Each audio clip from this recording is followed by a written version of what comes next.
Hello, movie lovers, and welcome to the show. With me, I have my very good friend Jason from It's Not That Bad podcast, and we're going to be reviewing The Departed today. And so let's go on ahead. Let's review The Departed, and let's do this, guys.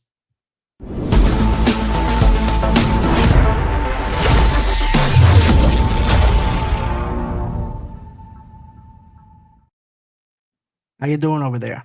I'm doing wicked awesome. How you doing? I'm doing good. I'm going to go around here, go around the block, go to the Pocky. Then from the Pocky, I'm going to pull a Yui. And then after the Yui, I might run into a Stadia. I do not know yet, but hey, it's going to be fun. It starts already. Exactly. Our Boston accents are intact right now. The Canadian Boston accent. I apologize to everyone in the Massachusetts area already. I'm from East Boston, so I apologize in advance to my East Bostonians over there. But man, welcome back to the show. I appreciate you coming back on to talk about The Departed. Oh, it's gonna be really good. It's gonna be wicked awesome. I'm gonna talk about wicked really awesome with a wicked pisser, right? Yeah. With that Leo DiCaprio guy. Yeah, DiCaprio's in this. You got Damon doing his Damon thing. We got Mark Wahlberg. Say hi to your mother for me. Yeah, we got Mark Wahlberg. Say hello to your mom for me. Yeah. But man, thank you for coming on. I just love the chance to watch a good movie once in a while. It's a nice break from what we're doing over on It's Not That Bad as we sit in the middle of a bunch of Sharknado rewatches. You see, Rossie would love that. My co-host, she loves Sharknado. See, I'm on the Sharknado train now. I'm not gonna lie. I was hesitant going in. It was one of those things where we started to write it down going, man, I come up with bad ideas. And then you start watching, and it's like, why am I enjoying this so much? I might have to go down that road, but I don't know if I want to go travel down that. I know Josh Prey and Rossie and everybody, we talked about it on movies that are supposed to be so bad that they're good. So right. We talked about that on that episode, but you know, it's just good to be able to talk about a good movie for a change. And, you know, we did the Heat review. Now you're doing this one with me. And I just was curious, like, when you look at The Departed and stuff, where were you at when you were first seeing this movie, nostalgically and best out of 10? You know what's funny? This is the first time I had actually watched this whole movie front really? to back. Okay, that's cool. Yeah, no. So this is very much a very raw take for me, where it's like, okay, I've never watched this film. I'm getting ready to deep dive into this and have some fun. And the cool thing is with this is that, you know, kind of as we were talking about with Heat, in that Heat was pretty much built upon the fact that it was the meeting of the minds. This was that Pacino De Niro dream match that people had always wanted in film. Here, this is the most ensemble cast that I think ensembles wish they had. Like, everyone in this cast is an absolute heavy hitter. Even like the lower down the cast list actors are absolute namers and killing it. I agree with you 110%, because who would have thought that we would actually get DiCaprio, Jack Nicholson, Alec Baldwin, and then of course you have Mark Wahlberg, like I mentioned before. You have Sean Denham, and then also too, you also have Anthony Anderson in this, and Patrick first Benson, I think that's how you say his name. But still, this is amazing on the ensemble cast that Martin Scorsese was able to do during this time of the early 2000s. Yeah, to be able to do something like this. I mean, who would have thought Anthony Anderson would have such a good performance in this? Like, you see me, you're like, oh, this is gonna be no, you're not the comedic relief. You are actually really ridiculously good in this. Right, because I was actually thinking too, but Transformers, right? Where I was thinking he was going to be the comedic relief. He's going to be this over-the-top guy that we got in every single movie. And he just completely does a whole entire 360 and takes it seriously and shows, hey, look, I can be more than just the big chubby guy at the time to make jokes. I can actually do something different. Yeah, and I watched this with my wife when I was doing my preparation for this, and I had to point out, like, oh yeah, no, the doctor, that's Vera Farmiga, that's Kate Bishop's mom in Hawkeye. She's like, no way, and that's because she's looks so different from the Hawkeye TV series. At first, I'm like, is that Courtney Ford? Because it kind of looks like her. Like, she looked like a couple of different actresses from that time, but no, she was awesome. She definitely was. Everybody was dialed into this movie. This movie is fantastic. I remember actually buying this at Walmart. One of my friends actually brought this to work. I watched a few minutes of it because I had to do my rounds and stuff like that. But I was enthused with it. I remember this just being like an Irish mobster movie with Jack Nicholson and DiCaprio in this cat and mouse game. And I just fell in love with the storytelling. I fell in love with everything within the film itself. And I have to give this at least a 10 for me, nostalgically, just because of the music, the direction, DiCaprio and Matt Damon on the screen, and wondering if Matt's gonna end up getting arrested, or when are they gonna figure out that Matt's the rat, and then when are they gonna figure out DiCaprio's the rat? So I really love that. Yeah, no, I mean, if I'm ranking this right now, and I'll give you this initial ranking before we even get into the deep dive here, I'm putting this as an 8 out of 10. And I say that because despite how good everyone is, and everyone's performance is absolutely stellar, there are holes in the plot for me. And you know, I'm sure we're going to get to them at some point during the show, but it's a great movie. The tension is fantastic. The chess game that is this match or this movie is great, but there are some dangling things that should have been addressed. I agree. I do definitely agree with you as far as that goes. And once we strip away my nostalgia, my rating will probably go down because of those plot holes. But we're just gonna have to wait and see as far as that goes. But yeah, I do agree that there are some plot holes that we need to actually go ahead and fill in those holes. Uh, but yeah, let's go on ahead. Let's talk about this stripping away now we're going to strip away the nostalgia and go with it with a modern eye. But guys, I just want to say this. Thank you so much for voting for this for it to be the film that you guys wanted me to review last month. I just didn't get around to it. Now we're doing it this month. So thank you so much for your voting. I'll actually have another vote for next month for it might be a summer comedy movie. You never know. But thank you so much for voting on our YouTube channel for that, for our community post. Thank you for that. So here we go. So, welcome to Movie Lovers Tonight, where we're wicked smart about movies, or at least we think we are. Today, we're diving deep into a movie where no one knows snitching. Everyone's sweating, and Mark Wahlberg is somehow the most quotable man alive. That's right. We're talking about The Departed, the only movie where Leonardo DiCaprio looks more stressed out than he did on that door in the Titanic.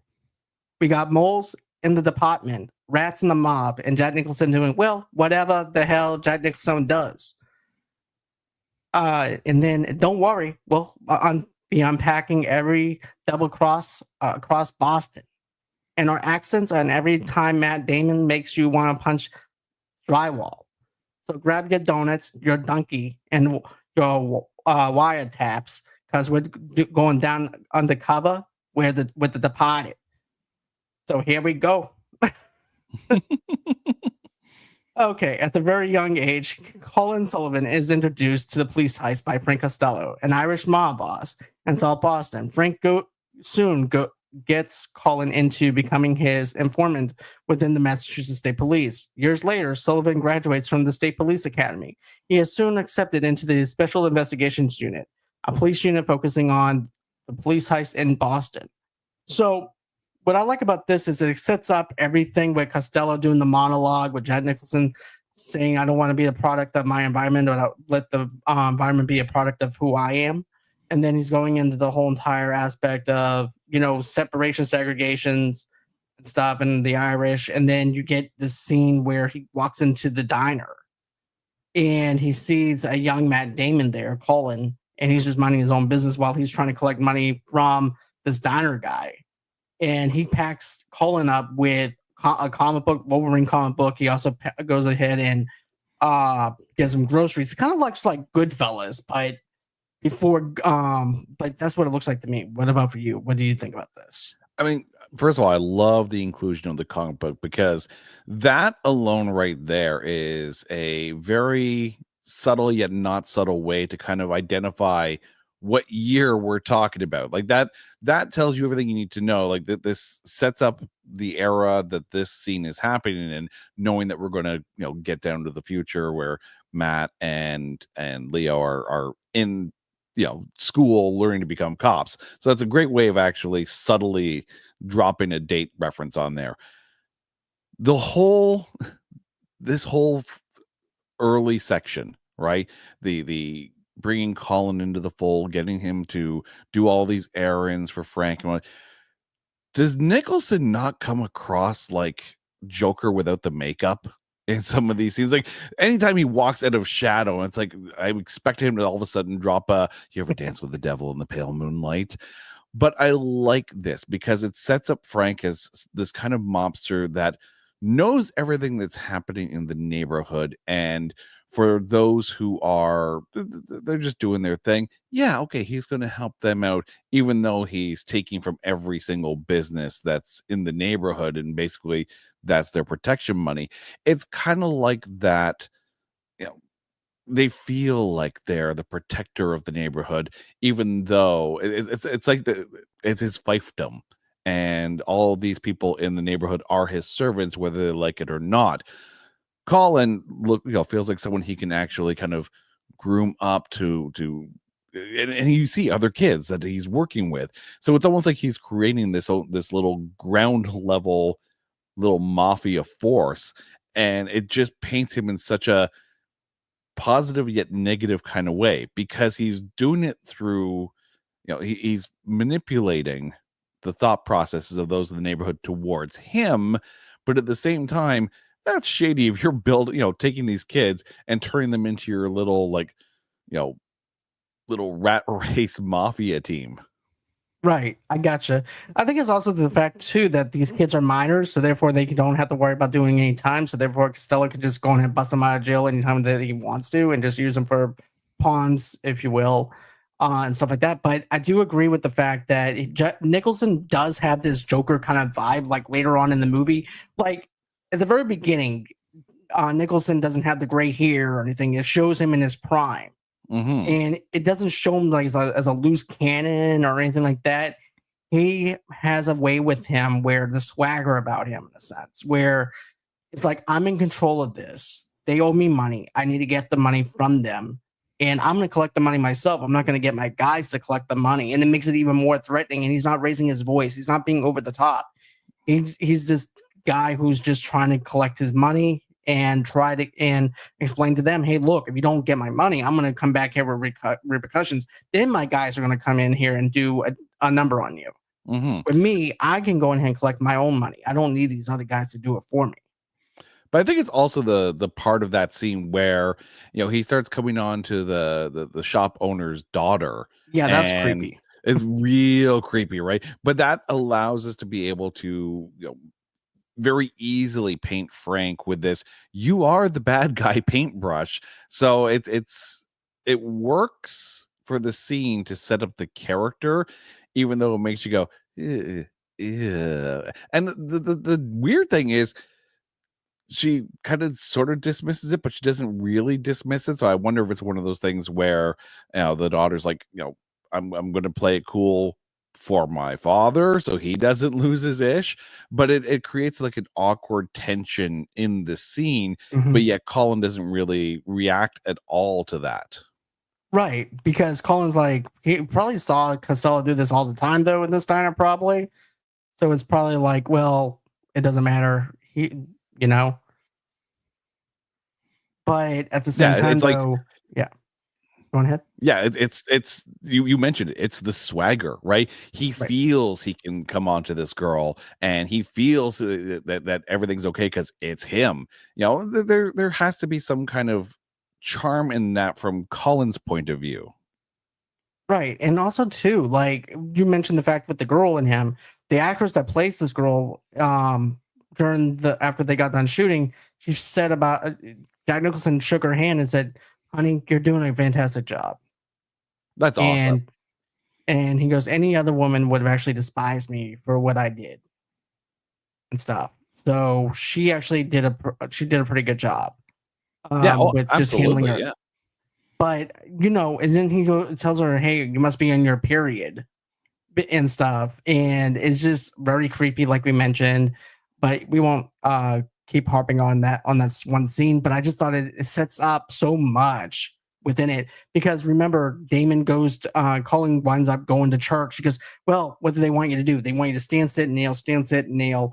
I can't do anything for you if you believe in something like that." Because you don't. here's the thing: nothing's given to you. You got to take it.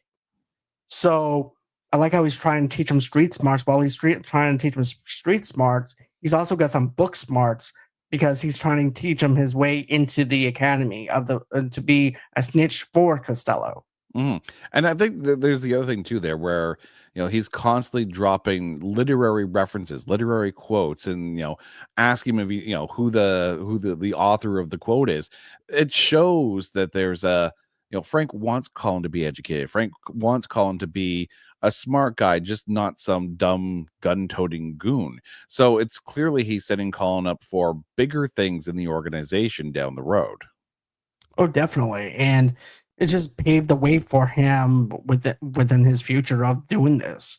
And then I like how we cut into the whole entire academy thing where now Colin's a grown man and he's taking the test. And we'll get into this now where he's actually part of the special unit, and you see how he's training. You're seeing Anthony Anderson in this as well with DiCaprio.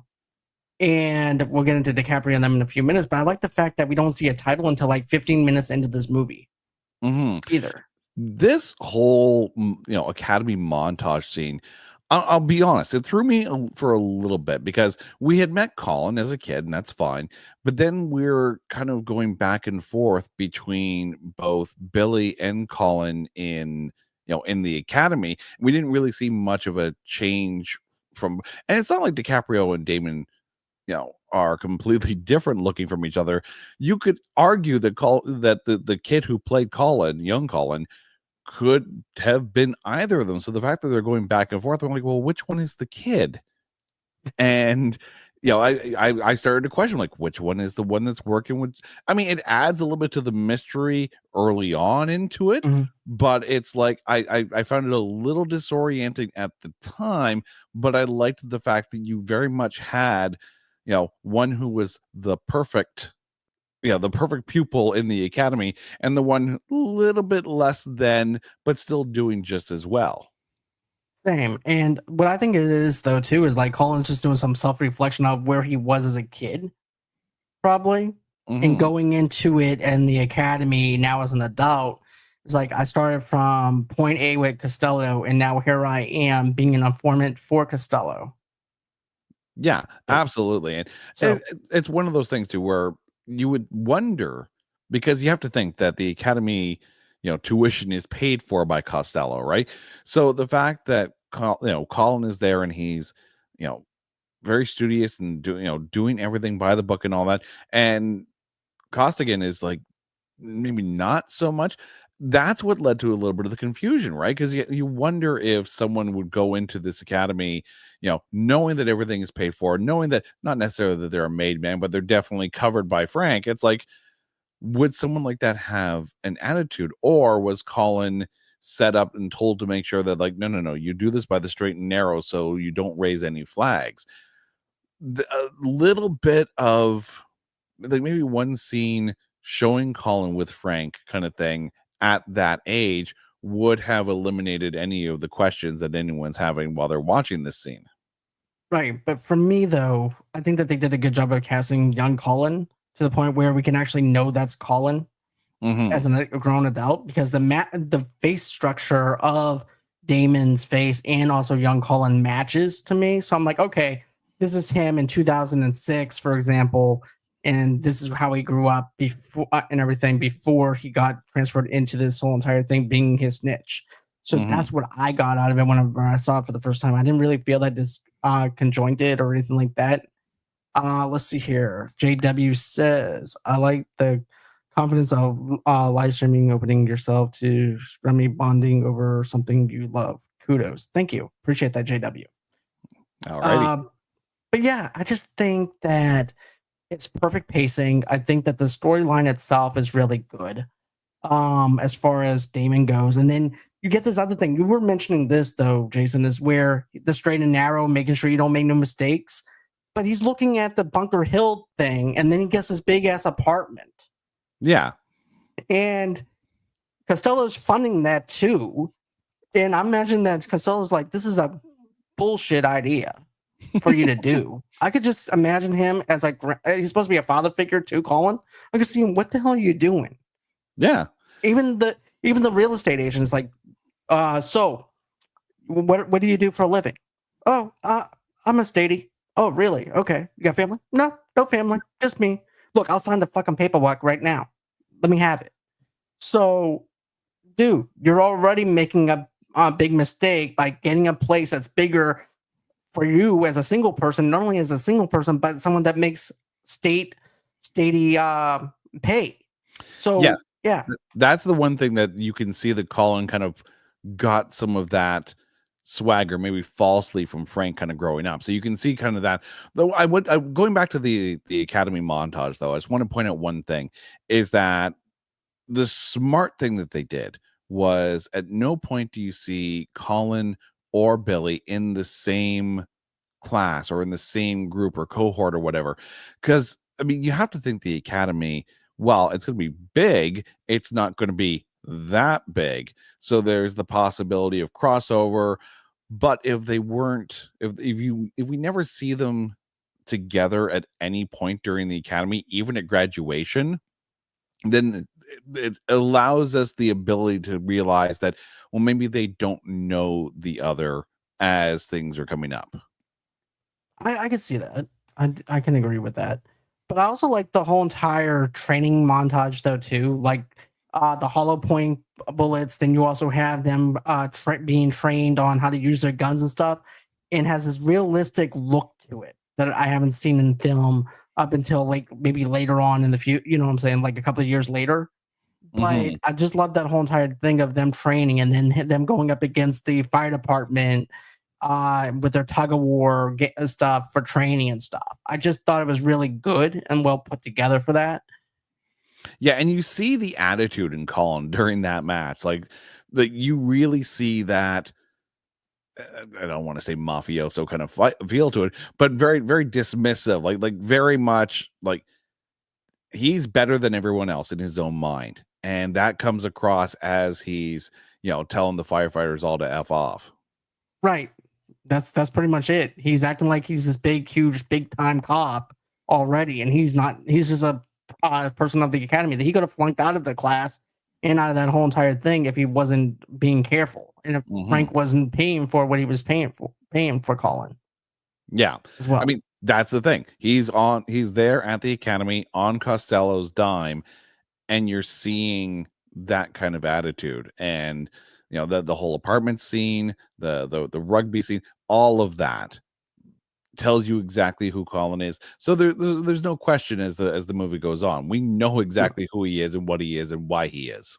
And also too, I also feel like he wants to beat Frank in a sense, but he doesn't have the money to beat Frank. Yeah, I can see that.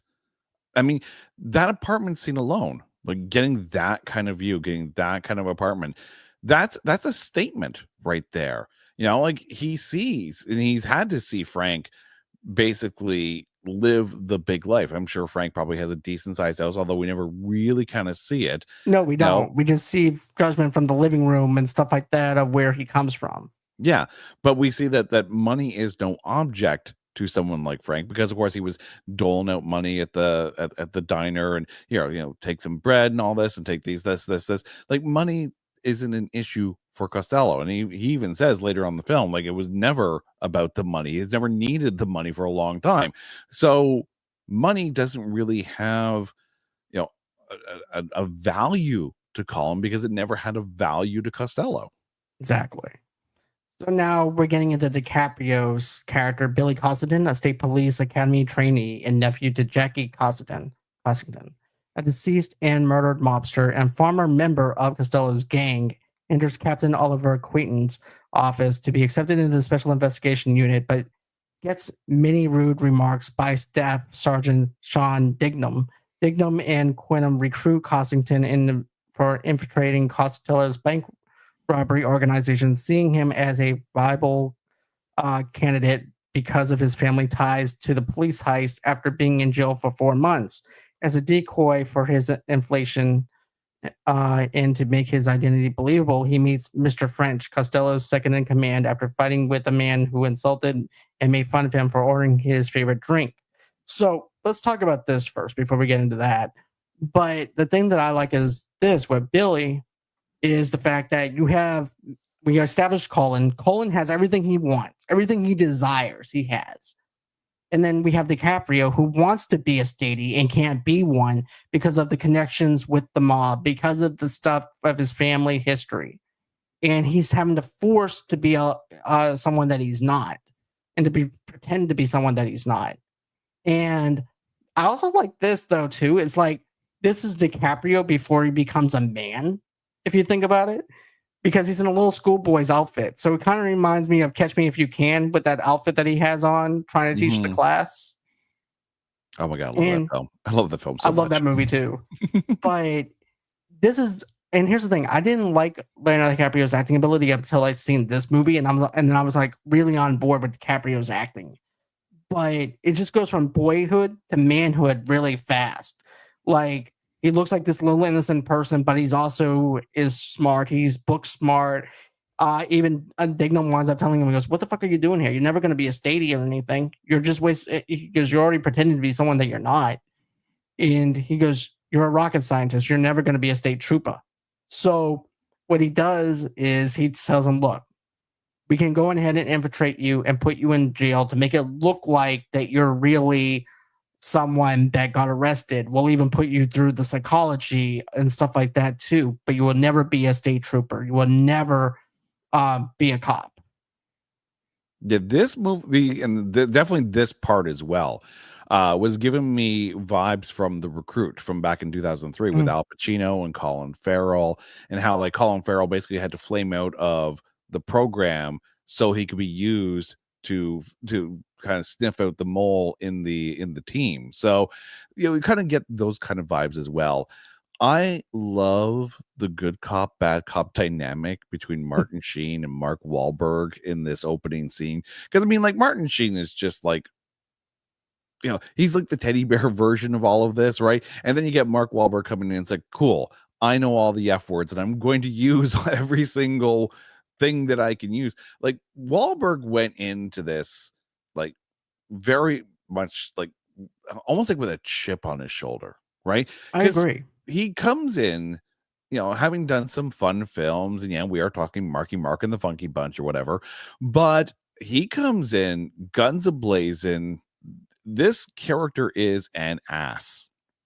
He's straight up. He's not going to shy away from anything. He's going to tell you exactly what he thinks, and it's not necessarily the character you expected of Mark Wahlberg at this time, but he actually nails it. He does. He ends up owning the scene. He takes over the scene. And also, too, like, this is the most dialed in Mark Wahlberg that we've had, that he just is who he is. You actually believe that he's actually this good cop, bad cop kind of dynamic. He's not playing Marky Mark. He's playing another character. His haircut is ridiculous, though. But at the same time, though, it's very fitting for someone that's like him. And the way he ends up talking back to the kid, and then you have Quentin, who winds up looking at him as like a father, looking at him as like a son. This DiCaprio's character. Mm-hmm. And that's the thing too. Like, Quentin feels like the kind of guy who, when someone is working on his team and directly with him, he takes them under his wing. He cares about them. That feels like the kind of guy Quentin is. So, like, he lets Dignam kind of get away with what he does because he recognizes that at the end of the day, Dignam is there in order to make sure that everything runs smoothly, everyone is safe, and they're going to get their guy.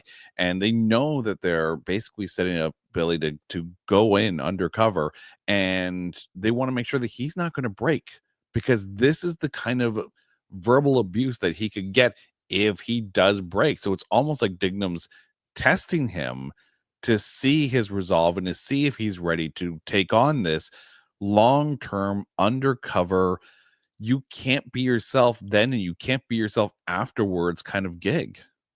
Right, because they erase your identity. You're not even who you are until after this whole entire thing's over with. And by then you're emotionally damaged. No wonder why you have to see a shrink because of this. You're emotionally damaged. Not only are you emotionally damaged, but you're pretty much tapped out at who you are, to the point where you actually believe that you are this person that you're being undercover as well. So it's like self-identification of losing yourself within this. Yeah. And they're telling him, like, you're going to have to spend time in jail. You're going to get, we're basically going to throw a fake charge out there, but you're going to have to do this just to get cred, to get people to believe that you are not a statey, that you are not working with the cops. They put a little dirt on you to make sure that, you know, when people look at you, they don't see the shine of the badge. And that's got to be a hard conversation for any character whatsoever. And the thing that Dignam does is he doesn't shy away from this. He's almost prepping Billy to go in knowing that this is exactly what he's dealing with. And it's not like, you know, Costigan's like wouldn't know this. He has seemingly everyone in his family is already a criminal. So it makes sense that he already knows, but Dignam's almost like reaffirming this. Right. And then you also have these other cut scenes too while this is happening, another flashback thing, which this does seem kind of misconjointed in a sense because of the fact that while they're doing this, Cossington is basically having a flashback, or it seems like something happened after they had that sit down with him. And and when his father goes, "Well, this is not good for the family." When you say family, do you mean the family, or do you mean your sister that's over there that has cancer right now because she's dying? Yeah, And then that scene felt out of place. That scene felt like it almost like it should have been in the during the montage at the academy, because then you establish Billy's character as well. So here would have been Colin getting this lavish pad and all that, and you know that attitude there. Meanwhile, Billy's dealing with, you know, a family that's dying around him.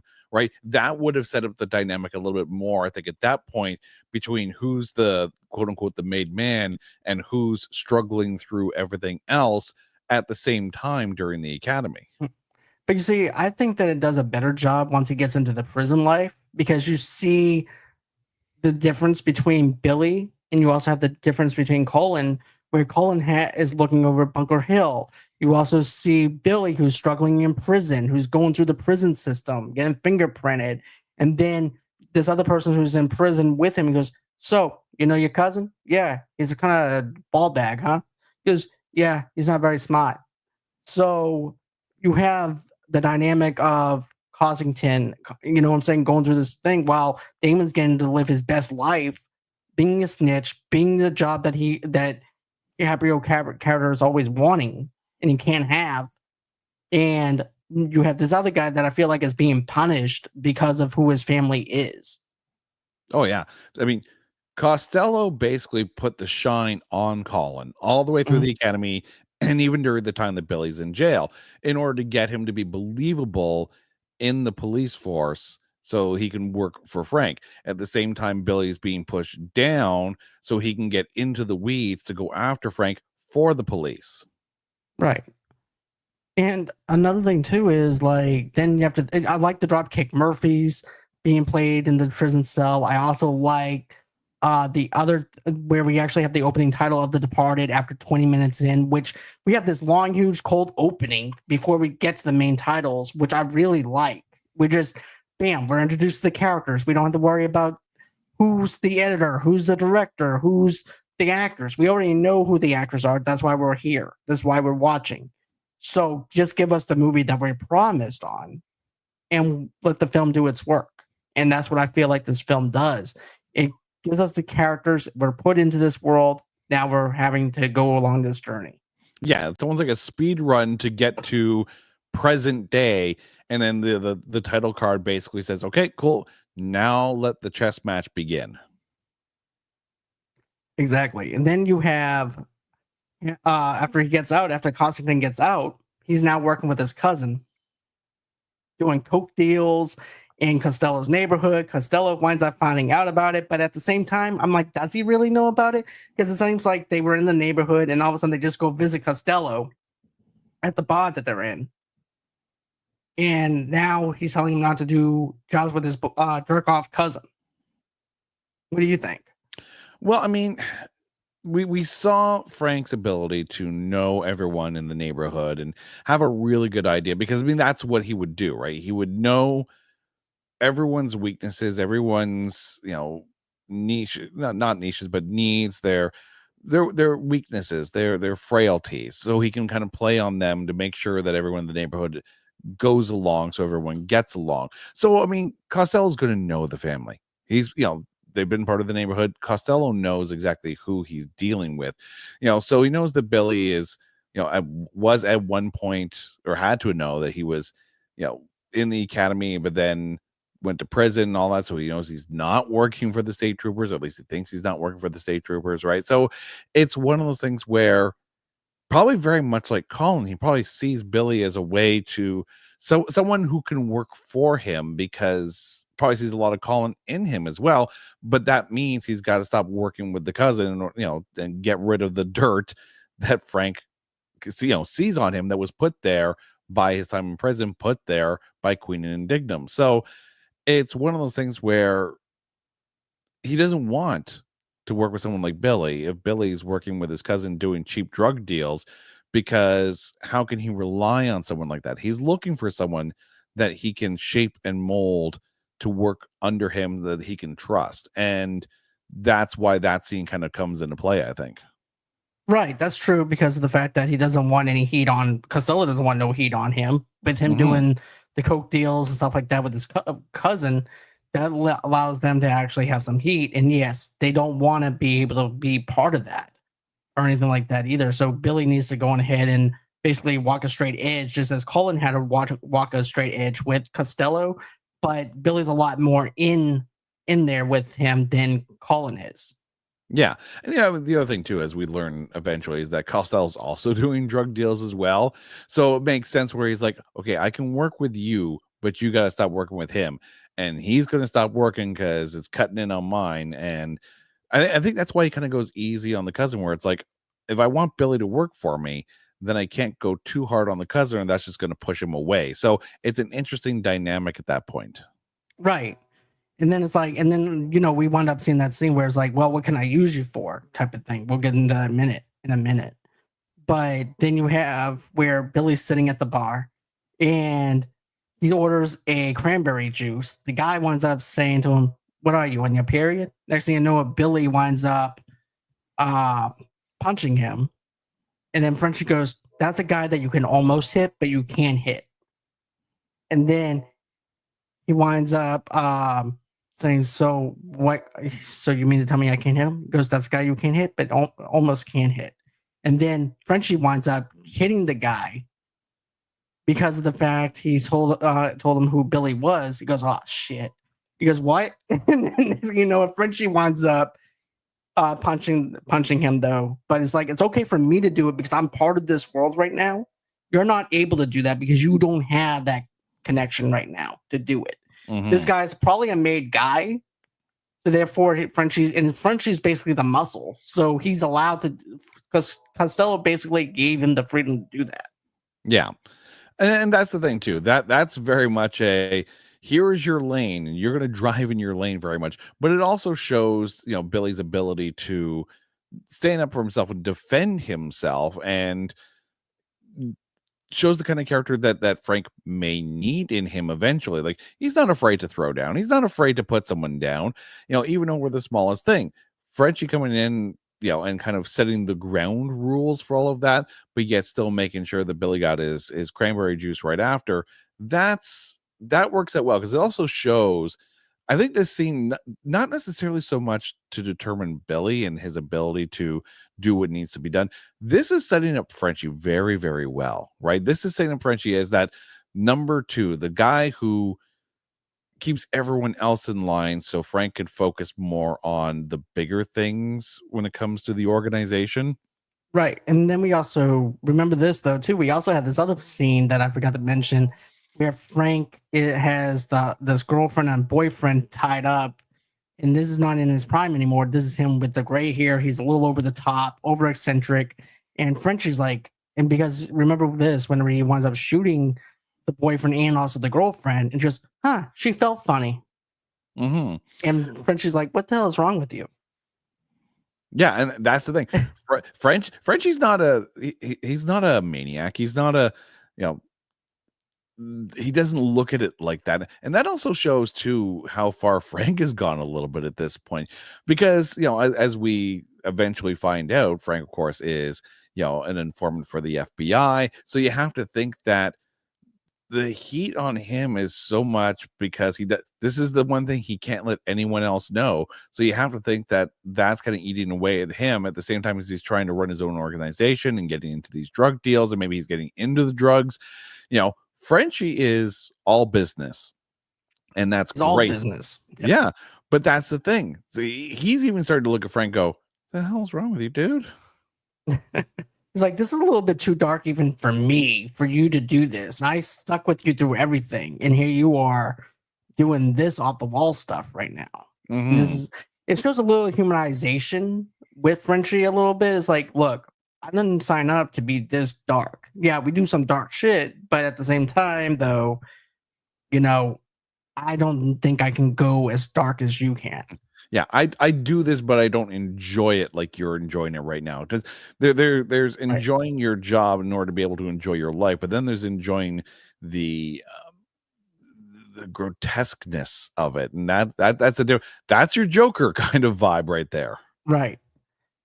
So yeah, it does have a little bit of a Joker vibe once you get in past his prime and going into gray-headed Frank. That's how I'm gonna name him, gray-headed Frank. Because gray-headed Frank's like completely lost it, even with him holding a dead person's hand in that whole entire meeting with Constantine as well. But we'll get into that in a minute. But then he further tries to steal his identity by selling cocaine with his cousin we mentioned, and brutally attacking two mobsters in Providence, both of them within an inch of their lives, and resulting in an injury to Constantine's hand. Upon learning that Constantine has a hit out on him from Providence mob, Costello confronts Constantine.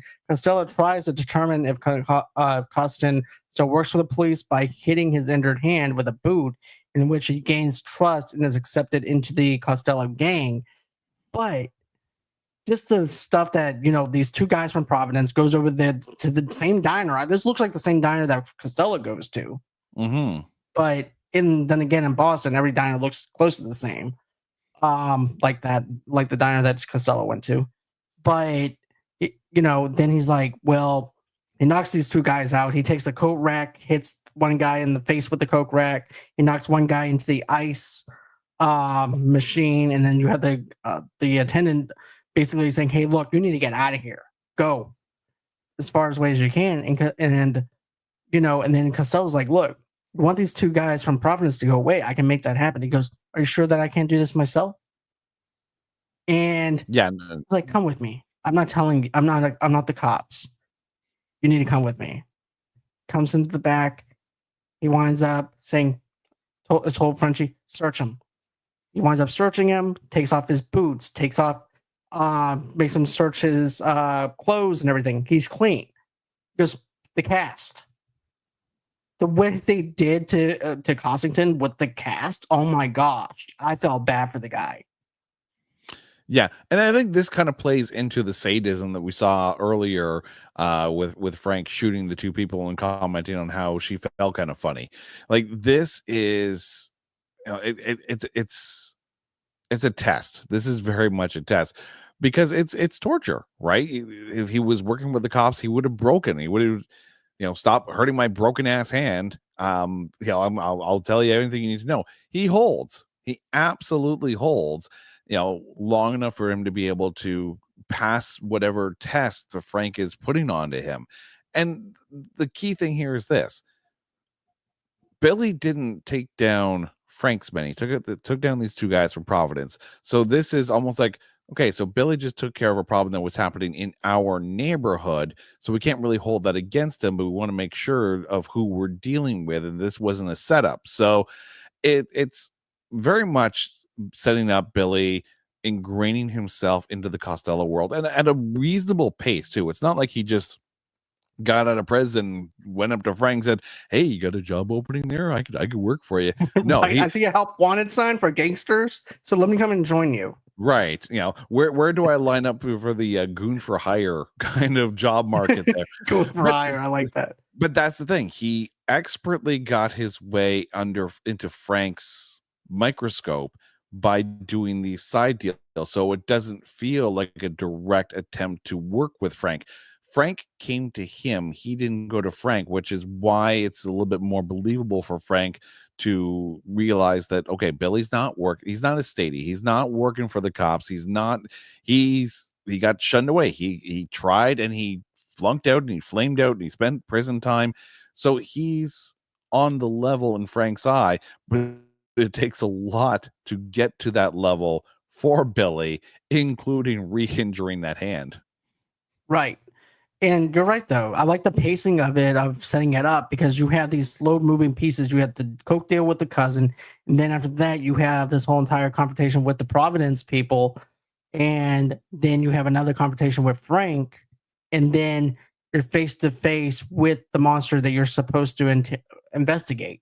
And it's just terrifying. And, I would actually wet my pants because of the fact that I had to investigate this guy. And this guy's very dangerous. And here he is with a boot and hitting me with my own boot and everything, and taking off my cast, and just injuring him. And I just felt bad for Billy at this moment. And I like the pacing. I like the pacing of it. I think it still works. I still like the fact that it's not rushed, because any other movie would probably like, okay, cut. And then next thing you know, Costello's like, you know what? I like you. I'm going to go and put you in my mob and be a mobster with me. But the slow build to it, I think, is actually needed. Yeah. And then that's the key thing too. You see him only going for the hand. So he knows like this is what he would do. He goes for the weakness, and he did it with everyone in the neighborhood. What's their weakness? Do they do drugs? I'm going to lean into that. Are they down on their luck? I'm going to lean into that. Is their mother kind of looking for work and they don't have the money to pay for bread? I'm going to lean into that to get someone to do what I need them to do. So clearly this is from more a physical standpoint than a psychological standpoint, but it's still Frank's MO. Exactly. So Sergeant Denham informs the SIU of the murder of the Miles Kinnifick, an employee of the mass processor company who has been ordered by Costello to steal 20 microprocessors to deliver and sell them to the Chinese mob. Kinnifick was killed after he attempted to flee to Florida. The illegal distribution of microprocessors becomes a focal point in the investigation of Costello when Cossington demands that no wires ever be used in his infiltration of the Costello gang. Quentin accepts and only tells him to keep a close ear if microprocessors are being discussed. So I like the fact that now we're getting into even deeper territory of what Frank is trying to do, and trying to sell stuff through a black market to be able to get more money, versus it could have been any other kind of mobster where he was like, well, I'm going to go and sell drugs, or I'm going to go and do counterfeit money, or, the stacks are just different in the mob. And he decides, I'm going to do microprocessors and try to sell this to the black market and go through a Chinese dealer and try to do it that way. So it's a very smart and different way of actually doing stuff that didn't see in certain movies up until this point, of a mobster trying to do microprocessors. See, I don't think this was Frank's want of a job to do, because keep in mind, Frank is secretly an informant for the FBI, right? That's true. Frank deals in drugs. Frank deals in neighborhood intimidation. Frank is very much for lack of a better term, he's a street level mafioso, right?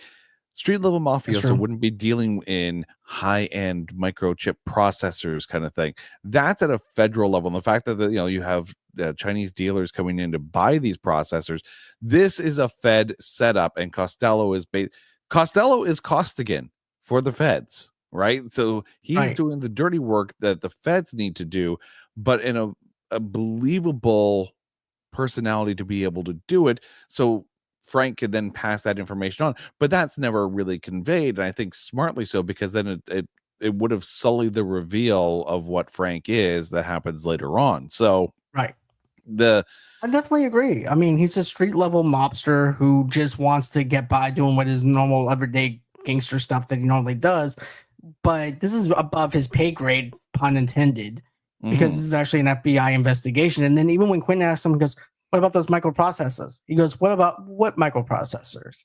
So he's playing dumb with them, even though they know that he stole them. But at the same time, he also knows that he doesn't know that he didn't steal them. I don't think that Frank stole them. I think the FBI stole them and then gave it over to Frank to do this whole entire counterfeit thing and just pinned the whole entire thing on Frank. Yeah. Or quote unquote stole them, released a story that they were stolen, gave Frank the fake ones, because that's that was revealed later on, is that they were fake microprocessors that were given over to the Chinese buyers. So it's very much, and I think this is why this deal kind of goes as south as it does to a point, because this isn't something that he's used to. This isn't his world. This isn't the way he operates. He deals really, he only deals with things that directly benefit him. And microprocessors is something that he's not dealing with. So it's an odd setup, but it's also explains a little bit why he's almost not quite 100% sure, of everything around him at the time, even though he knows where the cameras are and all that. Right. So then we have the scene where, like I was mentioning before, where we have Cossington that's actually sitting across from Frank. We have Frenchie that's in there, and he just looks at Cossington, Frank does, and he has somebody's bloody hand that's in this plastic bag, and he's also taking off the guy's wedding ring. You see the girl that looked like that's from the diner from back when she was little.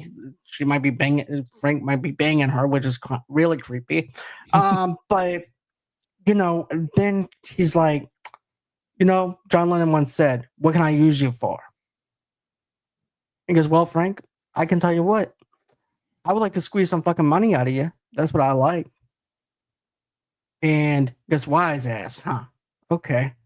So I like the back and forth between them. Was like Leonardo wants to go, Constantine wants to go on ahead and prove a point to Costello. Like, I'm in this 110%, but I want money. I need money to survive on.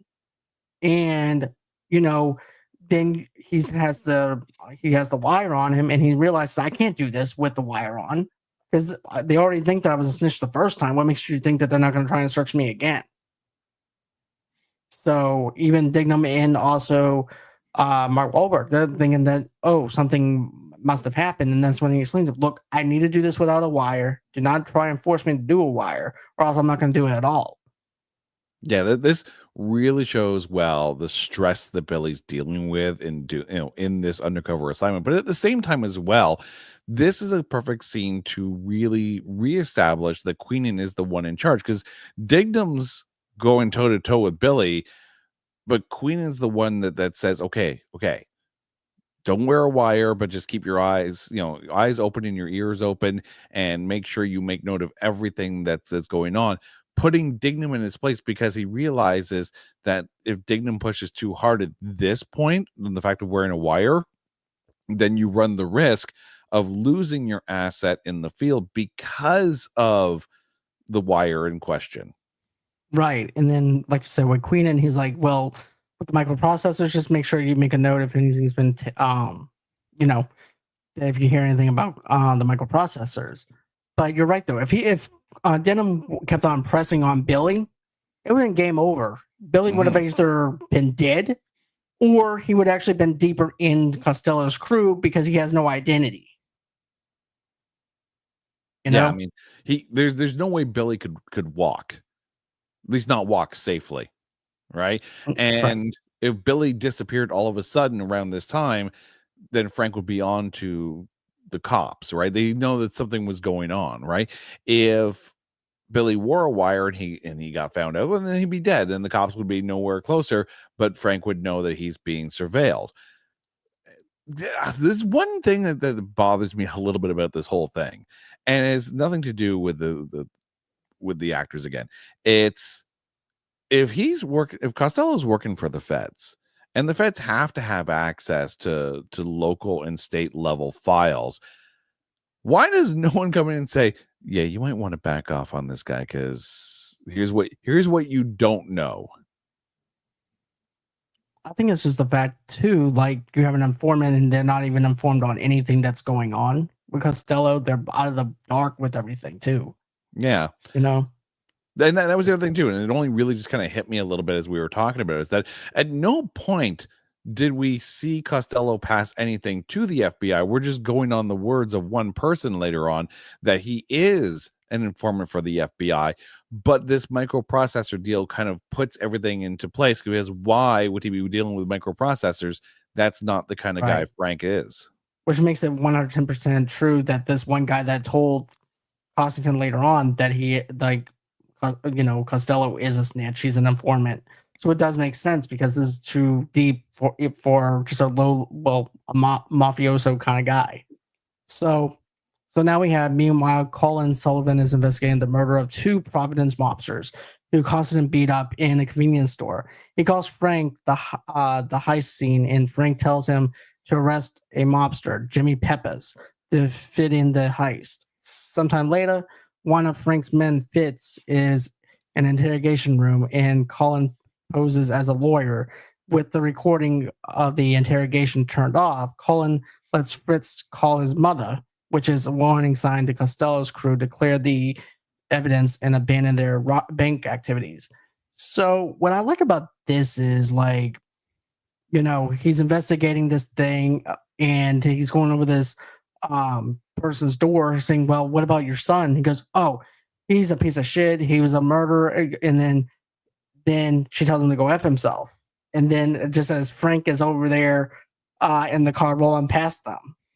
And then you also have the whole entire thing where Colin is over there looking and examining the bodies, and Frank tells him, oh, those two guys are from Providence.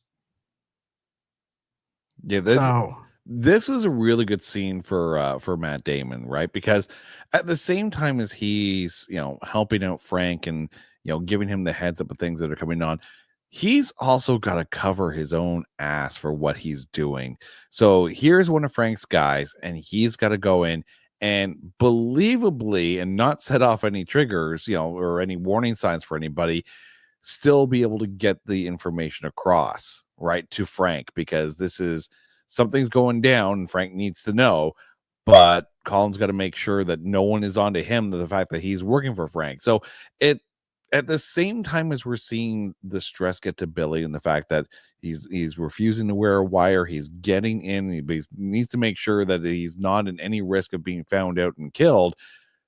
Colin also is feeling the heat by the fact that things are starting to come across his desk a little bit more, quote unquote, and he needs to cover it up at the same time as he's got to still help Frank. So you're seeing the stress hit both of our main characters at this point, and it's almost the Billy Colin parallel continues, and that's something this movie does very well, is that you see them walking down their own path at the same time, even though it's different paths, but they're still dealing with the same thing as they're starting to converge.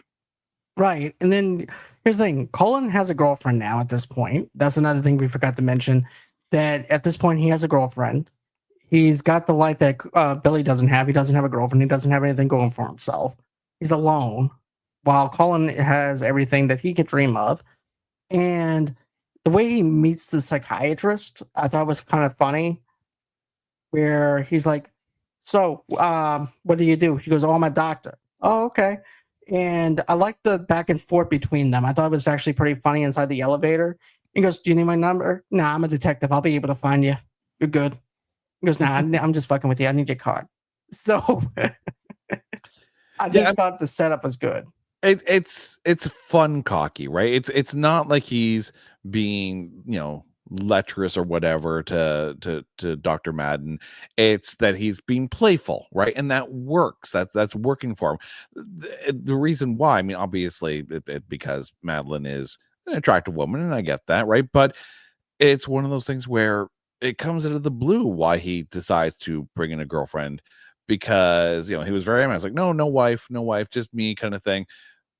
Maybe it's one of those things where he's looking for something for stabilizing. Like Madeline, I think to him is more of an anchor as the stress is starting to build with all the things that are now coming across his desk. So it kind of makes sense a little bit, but it adds an interesting dynamic later on.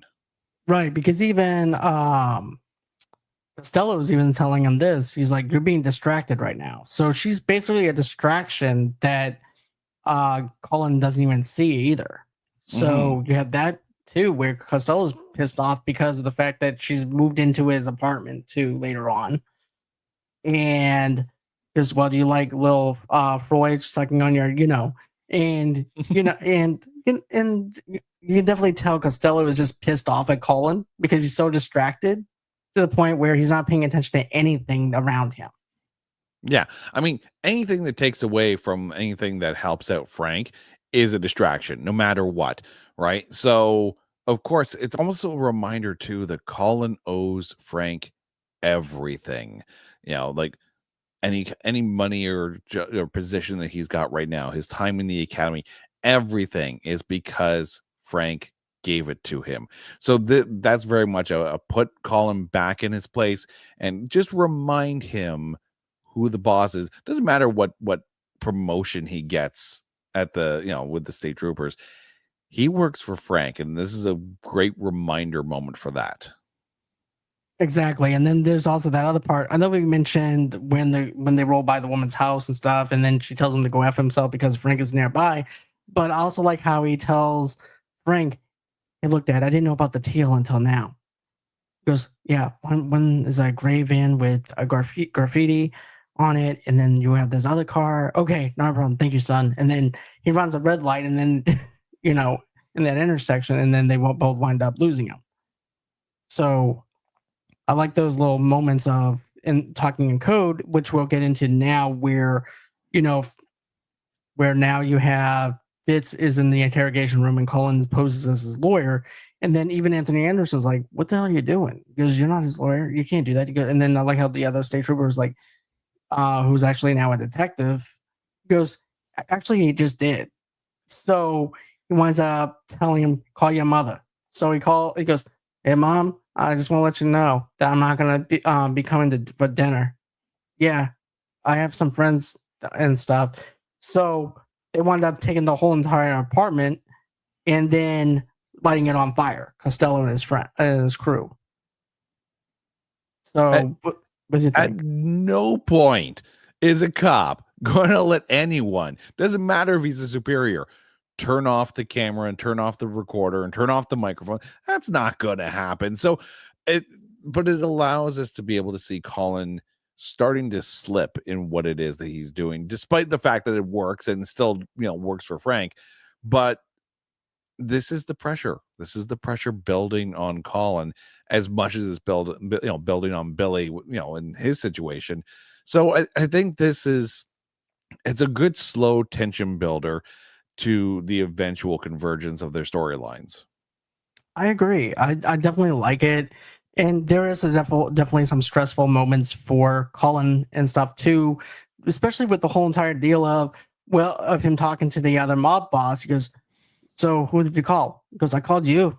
And so, and then he goes back over to the interrogation thing because he doesn't know anything. So they had to let him go on a technicality of the fact that they couldn't get anything on him.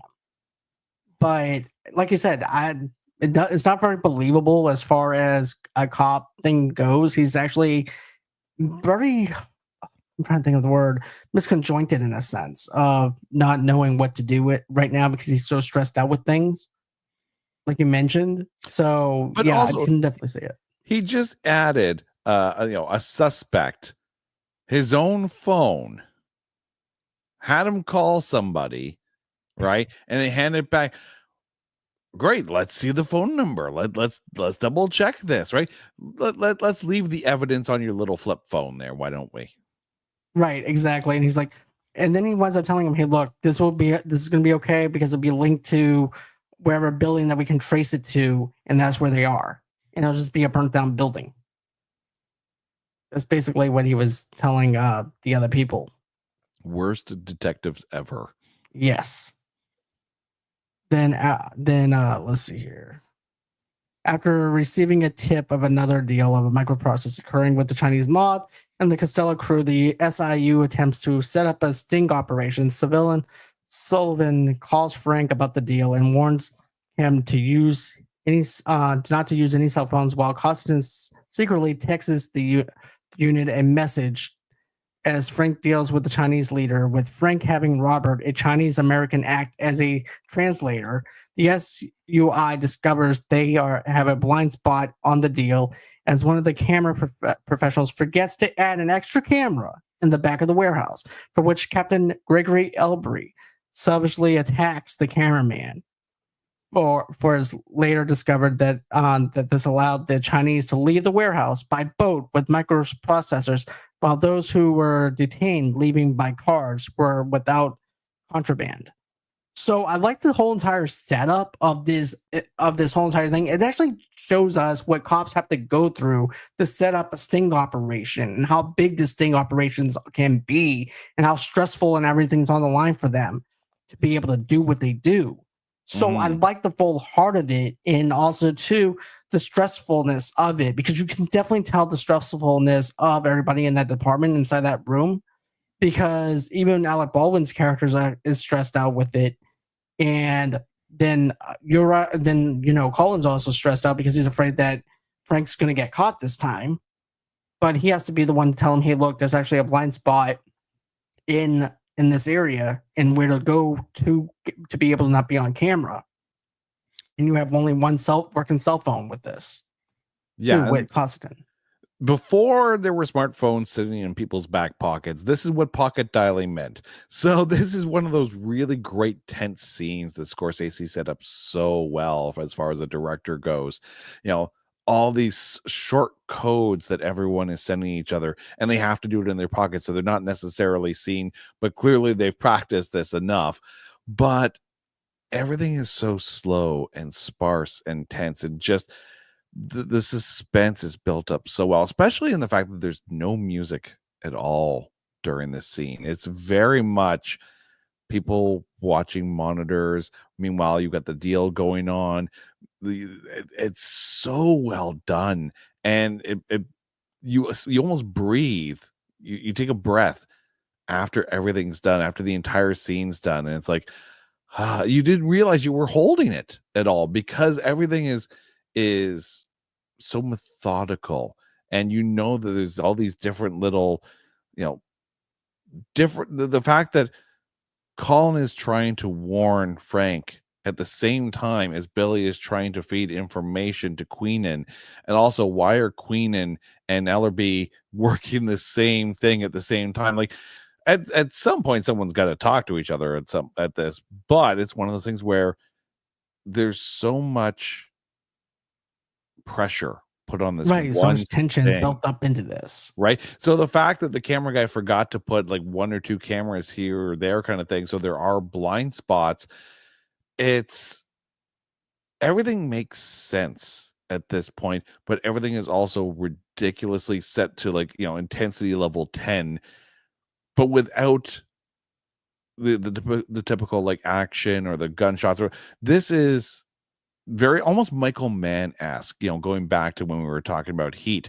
These are these moments, these lingering moments where you as the viewer and anyone at home who's actually watched this film, I would be curious for you to watch it again. You get to this point, and if you find yourself leaning towards the television, right, your back leaves the couch. That's what this scene does. It drags you right in. Close-ups of people's faces as they're staring at the monitors, close-ups of the phone, close-ups of everyone in the deal kind of thing. Like, everything is designed to drag your back off of the back of the couch and pull you towards the TV. And then when the scene is done, you breathe. That's how I feel though too. Like, there's no build up to this. There's no music to this. It does have a Michael Mann kind of flavor to it, because it has that slow build, that slow tension to it. And also too, you're also seeing the phones come out where, DiCaprio, you have Constantine who's actually trying to text somebody a little money symbol, which I thought is hilarious, because with my luck, I'll probably screw that up trying to text somebody.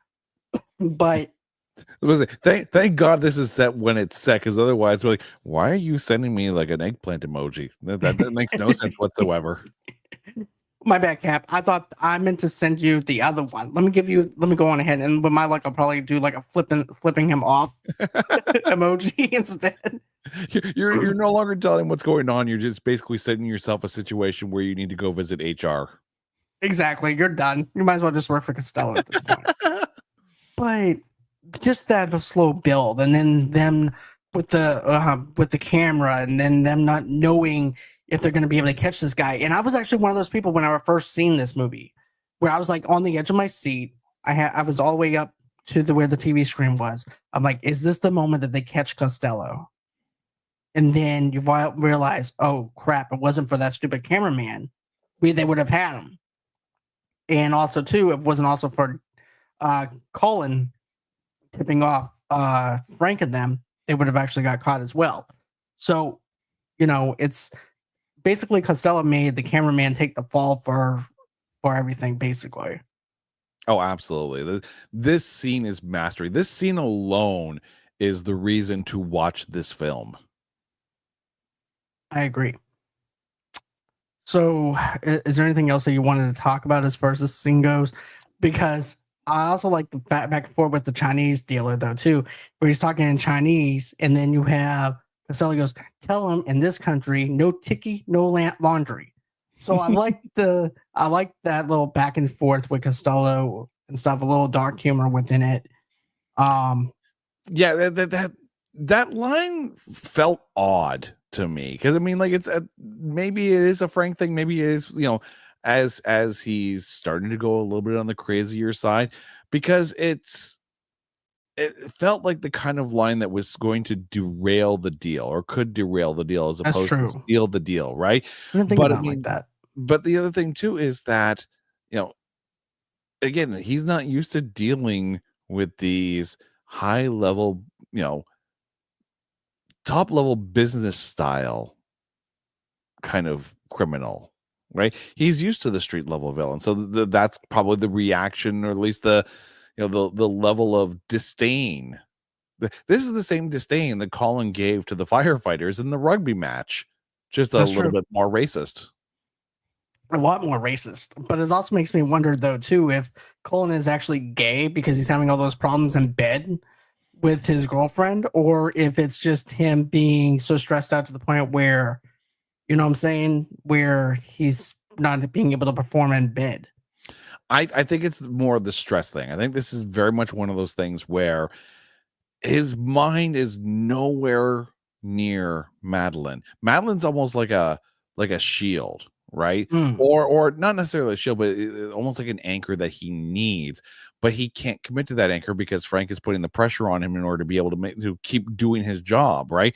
So all of a sudden, she becomes a liability to him, and he can't allow that to happen. It's not like he doesn't love Madeline. I don't think he ever really loved Madeline, but it's not like he didn't like her, but he can't be there for her, knowing that at any moment Frank could come in and blow the whole thing wide open.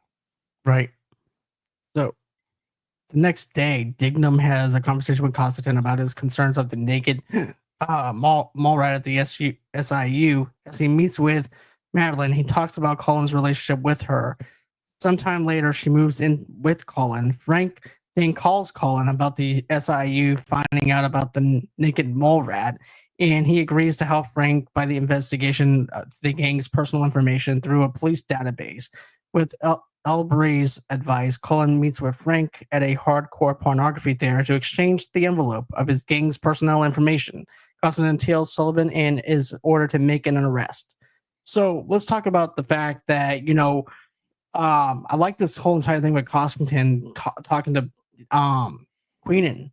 It has like that father and son dynamic that we talked about, where you realize that Queen lost a son who's a police officer, and he's looking at Constantine as a son, and he's like, "Hey, son, are you hungry? You want anything?" I really love the care that he has for him, and the respect that he has for him.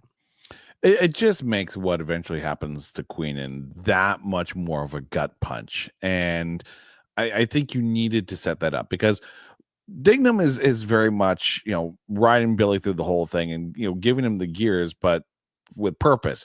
Queenan is the parental figure. Queenan is the one that's meant to anchor Billy, because Dignam can't anchor Billy at all.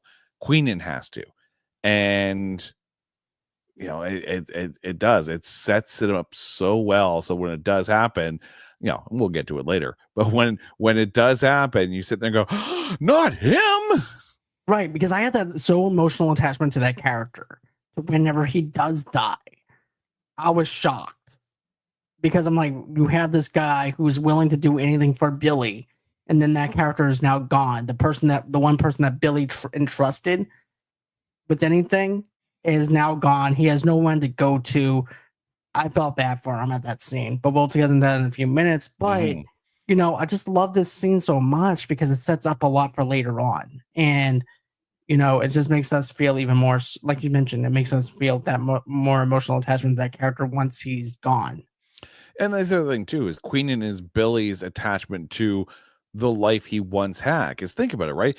If you are no longer tethered to your original life and the life you want, you want to get back to when you're done this job, when you're done this undercover mission, there's no way if Queenan's gone. That's the lifeline. The lifeline will eventually get cut. Exactly. But the thing that I was actually surprised though too was like there's also this other humor that happens before we get into this thing with the naked man is the fact that whenever I tell you to bury the fucking guy in the marsh, you bury him in the marsh. What are you laughing about? This ain't reality TV. I really thought that was actually pretty cool. I just like the dark humor within it. And here's the thing: I would think that he would actually kill the guy for allowing that screw up to happen. Yeah, and again, it's also showing the manicness that Costello is starting to go through as well. Like, really, you have all these people that are dealing with the fraying edges of everything that they're balancing. So it's no wonder that Costello, of course, is going a little bit over the edge a little. Yeah. Then then you have the other thing where how do you feel about the whole thing with the Madeline moving into Colin's apartment and then Costello winds up being on the phone with her and he is talking in that raspy voice like he's a smoker, you know what I mean? Like he had cancer or something. Yeah, that was interesting, right? I mean, obviously Costello's trying to disguise his voice, so not that Madeline would have ever heard what Frank Costello would have sounded like, but that's more a self-defense mechanism.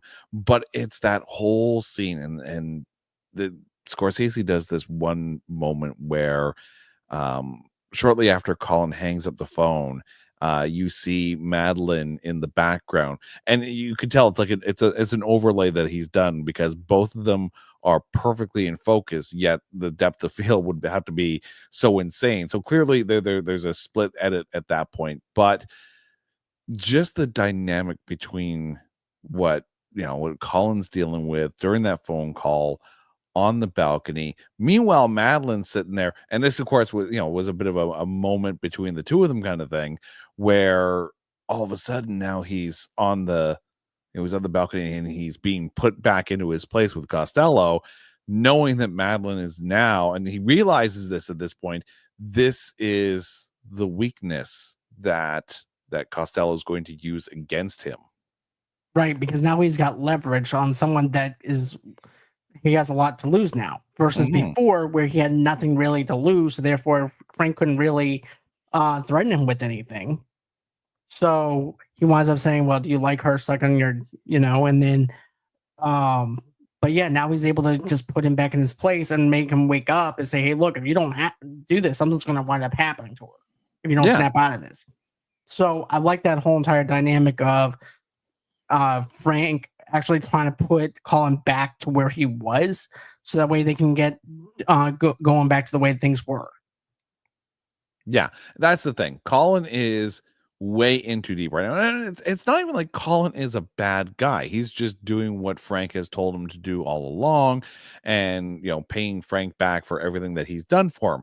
But now we get to see that no, this isn't just you took me under wing. You basically made me a slave to you, and this is the price. And he realizes that in trying to have a life, he has endangered someone that he may have had feelings for. Exactly. because now he has to try to be the one who has to protect her, even though he didn't realize that, oh, I screwed up. Now I'm endangering her life just as I'm endangering my life. But now I have to figure out a way to help her now. And even he lies to her. He goes, well, who's that? Oh, it's just someone that's, that one of my colleagues. Just your colleagues? Really? He could have said that's just one of my informants that I have out on the streets, and he gives me tips.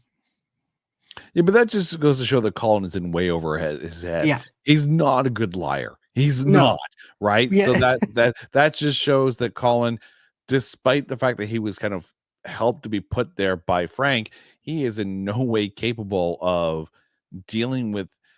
He can pass along information, and he can give enough of a lie that's like, I just got to call my mom kind of thing, right? But when faced with and put on blast, basically, he's not up to the task, at least not when it comes to Madeline. Exactly. Then we get this whole entire thing now too, where he's going to run everybody's social security numbers into the system. And this is where Billy's like, well, screw this. I'm going to go on ahead and get out of here. He goes, where are you going?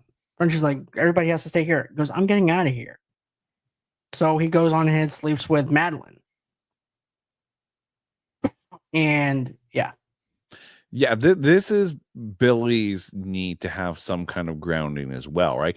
He can't talk to anybody but Queenan and Dignam. And it's not like he's telling Madeline anything, but he needs to almost have touch with someone who's outside of everything. That's the biggest thing here, is that you can't talk to Frank because obvious reasons, right? You can't talk to Frenchie. He can talk to Dignam and Queenan about the job, but he can't really connect to someone who's completely disconnected from it because he doesn't know. He doesn't know that Colin is in a relationship with Madeline. He doesn't know that Colin is the mole. So Madeline to him is, for lack of a better term, a safe space. And to the same token as well, you've got Madeline who is not being fulfilled by Colin. So there's a need for her as well. So it's almost like the two of them found someone outside of their various situations in order to be able to connect and feel something. And yet those people are fully connected in the everything. Right. It's like, I need someone to connect with, someone that I can deal with emotionally and emotionally satisfy me, but also be able to just break these barriers that I have right now because I'm going through a lot. So that's the thing. There's that scene where Madeline goes, you're being really vulnerable right now, and I don't know what it's doing to me, right? Because Colin is not vulnerable at all. So yeah, it's Madeline clearly needs to be able to feel like she can connect with someone. Being a psychiatrist and all that's got to be tough for her, right? Because you have the people just dumping on her, and then you have someone here who she has talked to and she feels is struggling with a lot. But it's one of the things where, like, the breakthrough, this was the breakthrough for her to be able to get through to him. So it's that kind of moment, right? And they're not even patient doctor confidentiality anymore or anything like that. He's not even a patient. exactly. After he got his pills and stuff, he got what he wanted. He ended up, after that, she basically exonated him out.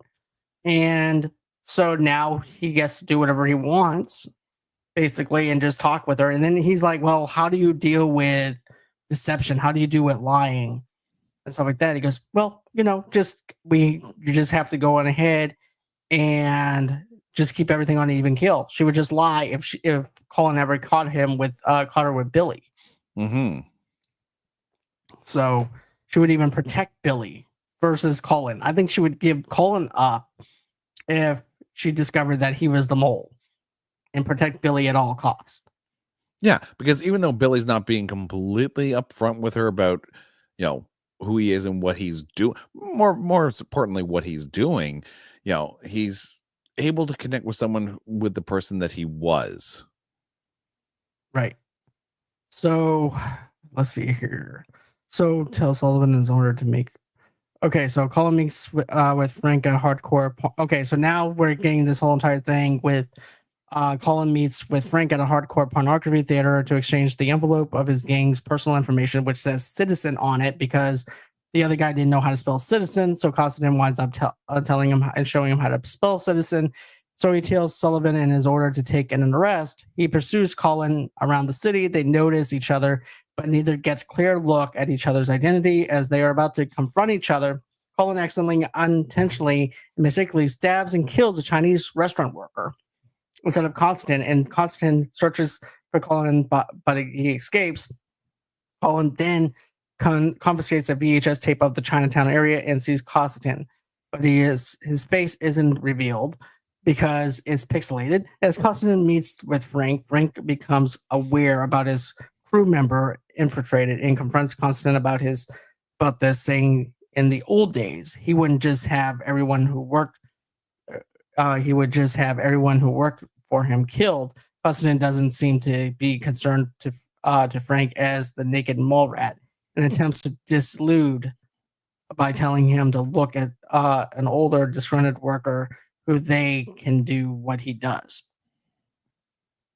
So, I like this whole entire thing where now Constantine is actually killing Colin. Colin goes in the theater, and then you have it's actually a pornographic theater, and next thing you know it, you have Costello whips out a big old huge dick with a dildo.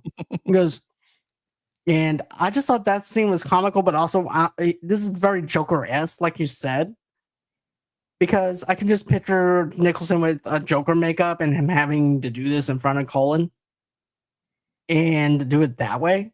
But at the same time, though, it's just something, I don't know. It just feels I don't know. It just feels weird.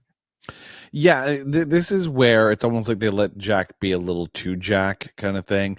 And I think part of the problem too is that we have that frame of reference of the Joker because Nicholson was a very, very good Joker, a very iconic Joker.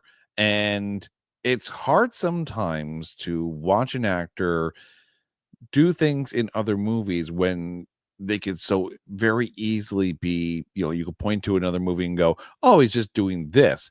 Had he never played the Joker in that Batman film, we wouldn't be making these comparisons, obviously, right? Because it would have been someone else in that role. But it's one of those things where they're building the Costello crazy almost a little too much and too hard and in two wrong moments, even though, no one's going to be looking at anyone in that kind of porno theater. So someone crazy in a trench coat, going, oh, like people are just going to look away and not look at him. So it's almost like he knows the psychology of the people that are going to be in that kind of theater and then just doesn't care. And I think he also does it too to kind of keep everyone on their toes around him. Right. Also, too, we've also found out that Costello owns the pornographic theater too, because even Colin goes, "Really? That doesn't surprise me that you own this theater." Mm-hmm. And that's you again, it's part of the neighborhood, right? So of course Costello's going to either own or have basically unwritten ownership of a lot of businesses in the area. So this is the kind of place that Costello would own. But to the same token as well, this is the kind of place that Costello would own, which is a very good reason why Costello wouldn't be the kind of guy to deal in microprocessors, right? Exactly. If he's running a porno theater, he's not the guy to be hitting up high-tech firms in order to steal these microprocessors that I guarantee you he has no idea what the hell they do. No, he's just there to make some money, and also too just to help the FBI so the way he doesn't get arrested. That's all it is. Yeah, he doesn't know what they do. Yeah, he's a fence. That's all he is. Exactly. He's just some guy who's doing a front job for somebody else and that's all it is. And if I was somebody that was trying to get microprocessors and I seen this guy owns a pornographic theater, I'm like, this is not the guy that we're looking for to do this deal with. Or maybe it is, because this is the perfect kind of guy who's not going to be connected to the real people at all. True. I didn't think about it on that. But, I just love this whole entire thing now because you have, what's his name? Constantine in the back, Billy, and he's watching them talk. but he doesn't even he can't really make an identification on him at all to realize who he is. But I like the fact that, after everything's all said and done, he's tailing Colin.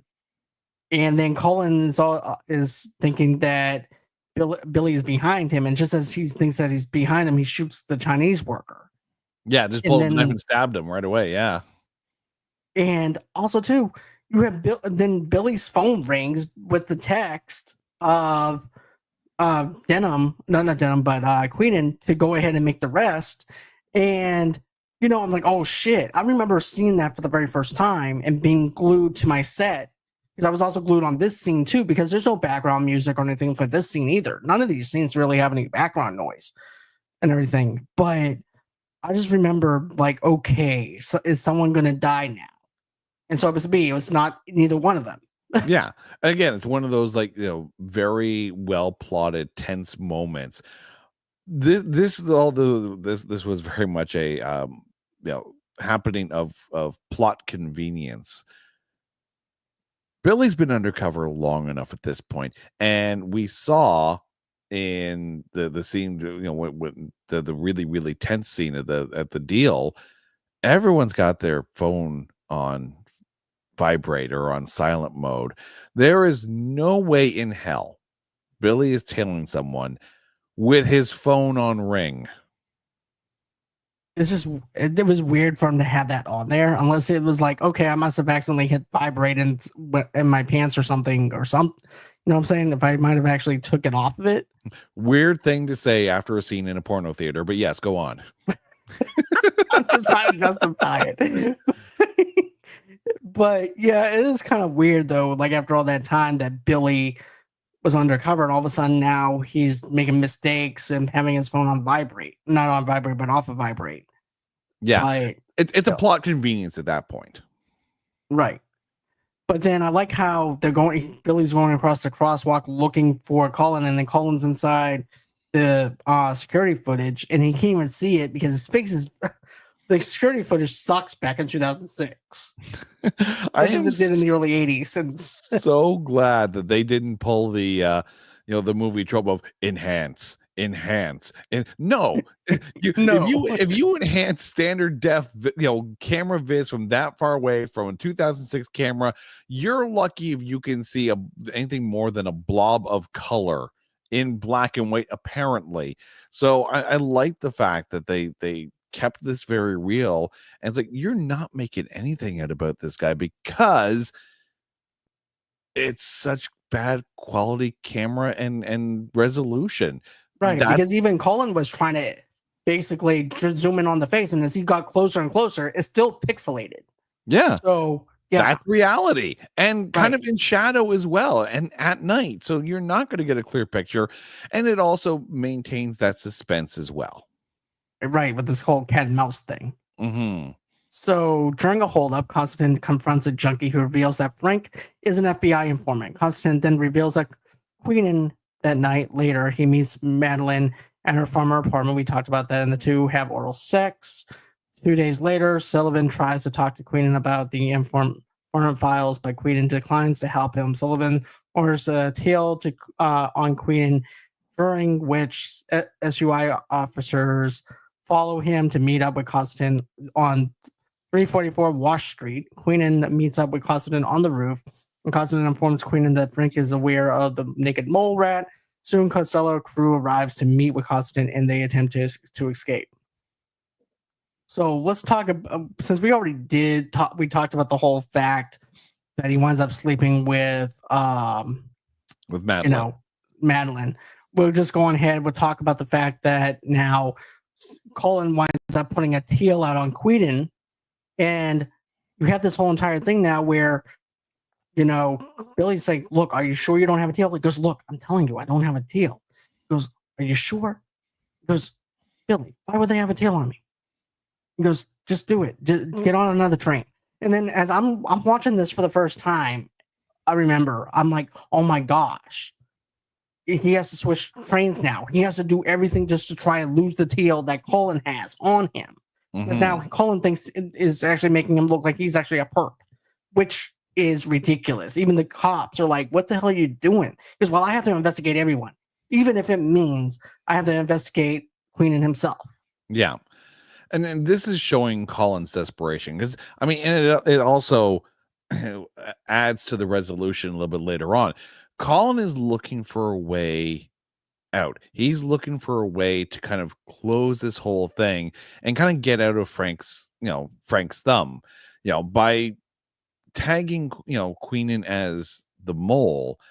It's almost like he's almost like ready to sacrifice someone for the sake of actually, getting Frank off his case and off his back. Right, because he's tired at this point. He's tired of covering for Frank. He's tired of doing this whole entire cat and mouse game too. Yeah, but also it's Queenan's guy, right? It's always been Queenan's guy who was the mole that inside Frank's operation. So by tagging Queenan, then all of a sudden you have to think that Queenan's going to meet up with his contact, with his guy.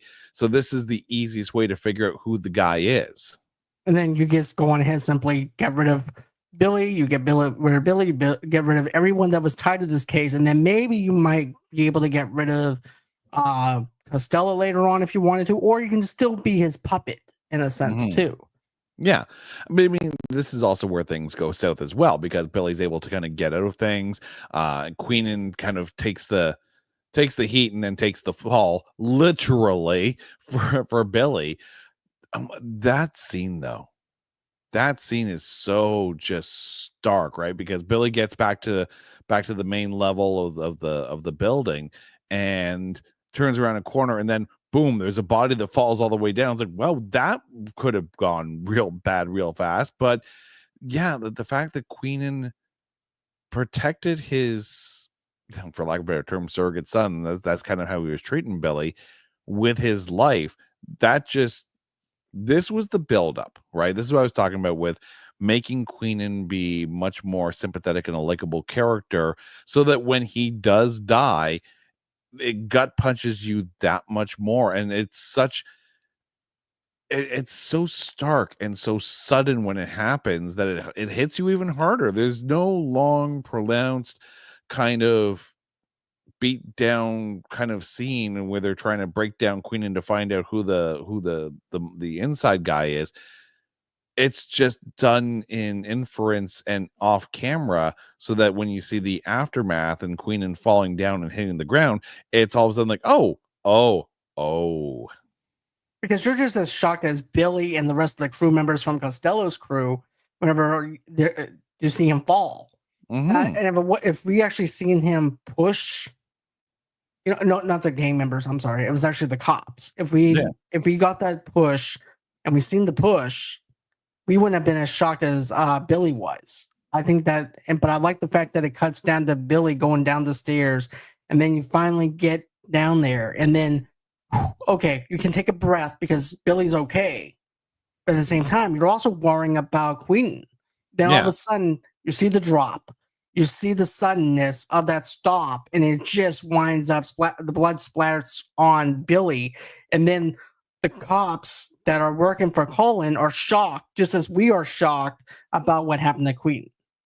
Yeah, and the cops are far enough away that they can't really make out Billy at all, right? So all they see is Queenan hit the ground, and it's like, oh, okay, well now we have to go act, kind of thing, right? So it's, it's again, it's one of those tense moments. This entire film is built on these really tense, well plotted out kind of spots that Scorsese pulls off very well. Right, and I just felt bad at this point. It's like, okay, now he has no one. Dignam winds up going out, running away from this whole entire thing. So now it's like, what do you do? And then the bad guy, well, Costello's crew members is like, got shot and was on the verge of dying, but he gave Billy the wrong address. Yeah. And he told Billy, the fact that he died right after that was a very Reservoir Dogs kind of scene. It's like, Billy, tell them why I didn't ask me why. Why didn't I rat you out? Why? Yeah. And then it turns out that he's also an informant as well. Right. So, I was wondering if that was like FBI or if it was someone that Dignam and them put in there, or Queenan put in. I think it's definitely the Queen and Dignam team that had put an extra guy in there, and because that's the thing, if you're building a case against someone like Frank Costello, then you're putting in redundancies into your plan as well. To the same token as if you have a mole in Frank's team, and Frank is also, almost like to steer him away, right? Put two moles in. So if one mole gets caught, then all of a sudden they start to breathe a sigh of relief, saying, "Oh yeah, we got the mole," but you didn't get them all because you didn't know about them all. Right. And now we're getting into the climax of it all now Mhm. too, where now you have at this point they're gonna make a bust on Costello. You're also gonna make a bust on this whole entire thing now. And I like how once again you have Dropkick Murphys in this playing as this is gonna happen. And what did you think of the whole entire setup of this? Yeah, this was that culmination, right? Because of course Dignam kind of gets run out, Ellerby kind of takes over. Colin is put into a position of to really kind of go through everything, and then pulling out the phone and calling, and that whole phone call sequence between Colin and Billy, but that happens afterwards. But it's one of the things where, yeah, the chess pieces start to go into play, and then of course you've got this one other big deal coming up with Frank, doing one massive drug deal. Like it's it's so tense, and the fact that Dignam is run out, Billy is completely losing his ish, but then realizing that the one guy who died was also an informant as well. There has to be a sense of relief that maybe the heat is off him a little bit, even though Frank is working with other guys as well. He's making sure that he's kind of putting some distance between anyone who could be leaking it all. It's you get that breath, you get that moment once Queen's dead, and then it's like, okay, we know we're into like the end game. Right, because even when if you remember that one scene where Colin winds up calling Billy on the cell phone, right? He goes, "Well, why are you calling me on a dead person's cell phone?" And then he winds up telling him who he is. Yeah, that You know, that that entire phone call scene, like just letting it ring, the fact that there's still blood on the cell phone as well, like this is the moment, right? That this is it's maybe not it's not like the diner scene, right? This is almost like that scene in Heat where Pacino spots De Niro at the hotel after the fire alarm has been pulled. And it's that moment where De Niro is looking at the girl in the car, and then looking at Pacino, and then starts to walk away.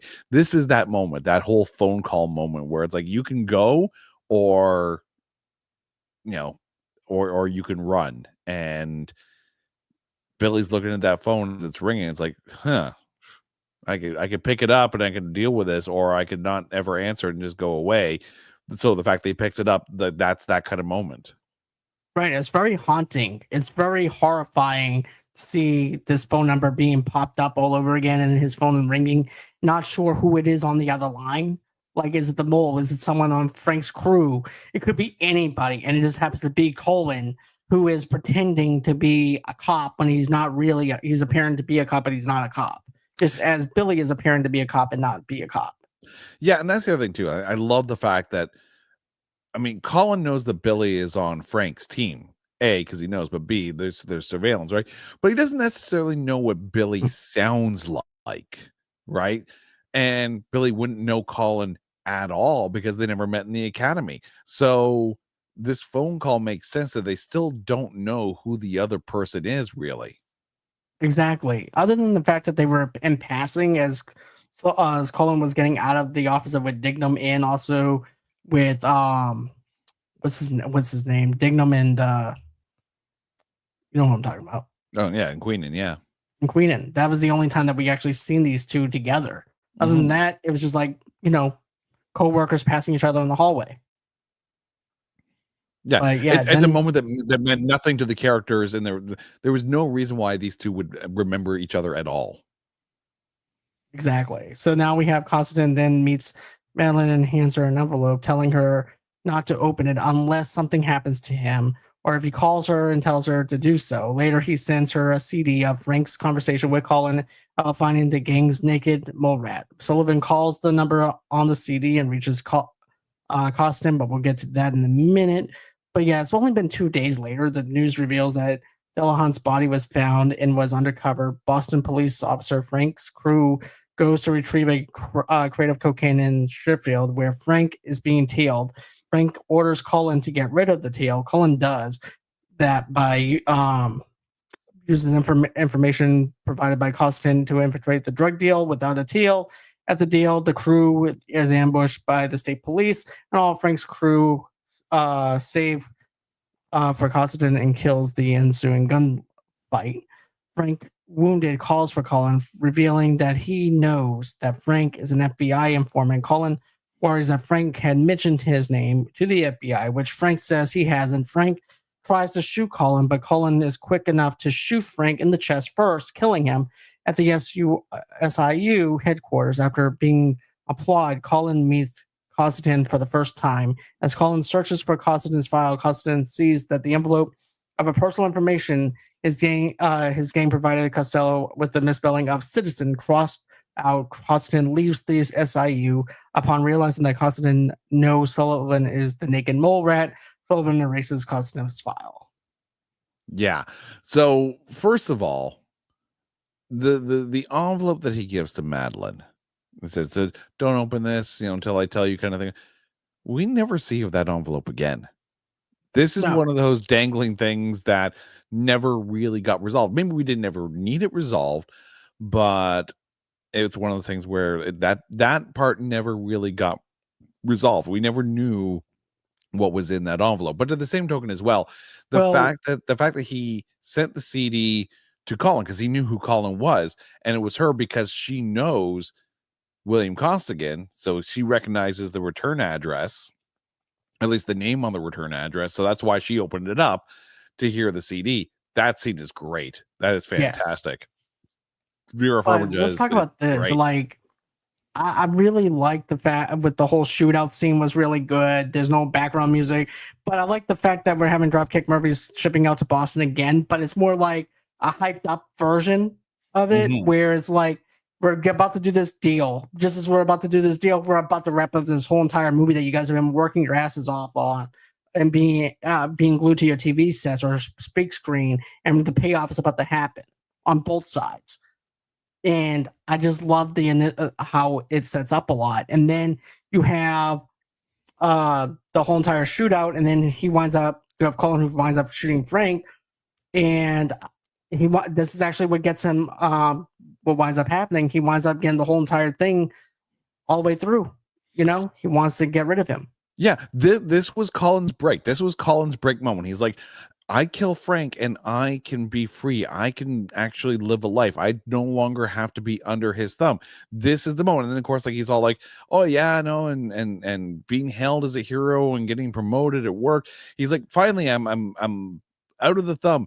And then he realizes that he can still be made as being Frank Small within the department, because he knows that Dignam is still out there, kind of thing, even though Dignam's nowhere to be found at this point. But in the moment where Colin feels free, it's not long lasting, and he realizes that he's kind of dug himself even deeper at this point.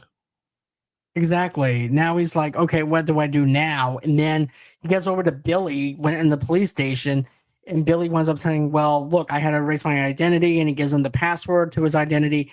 But here's my thing, and I wanted to ask you this. So we see the citizen envelope on the desk, right? Mm-hmm. So here's the thing, what I would have done. I'm like, okay, he's got the envelope. This is he's the mole.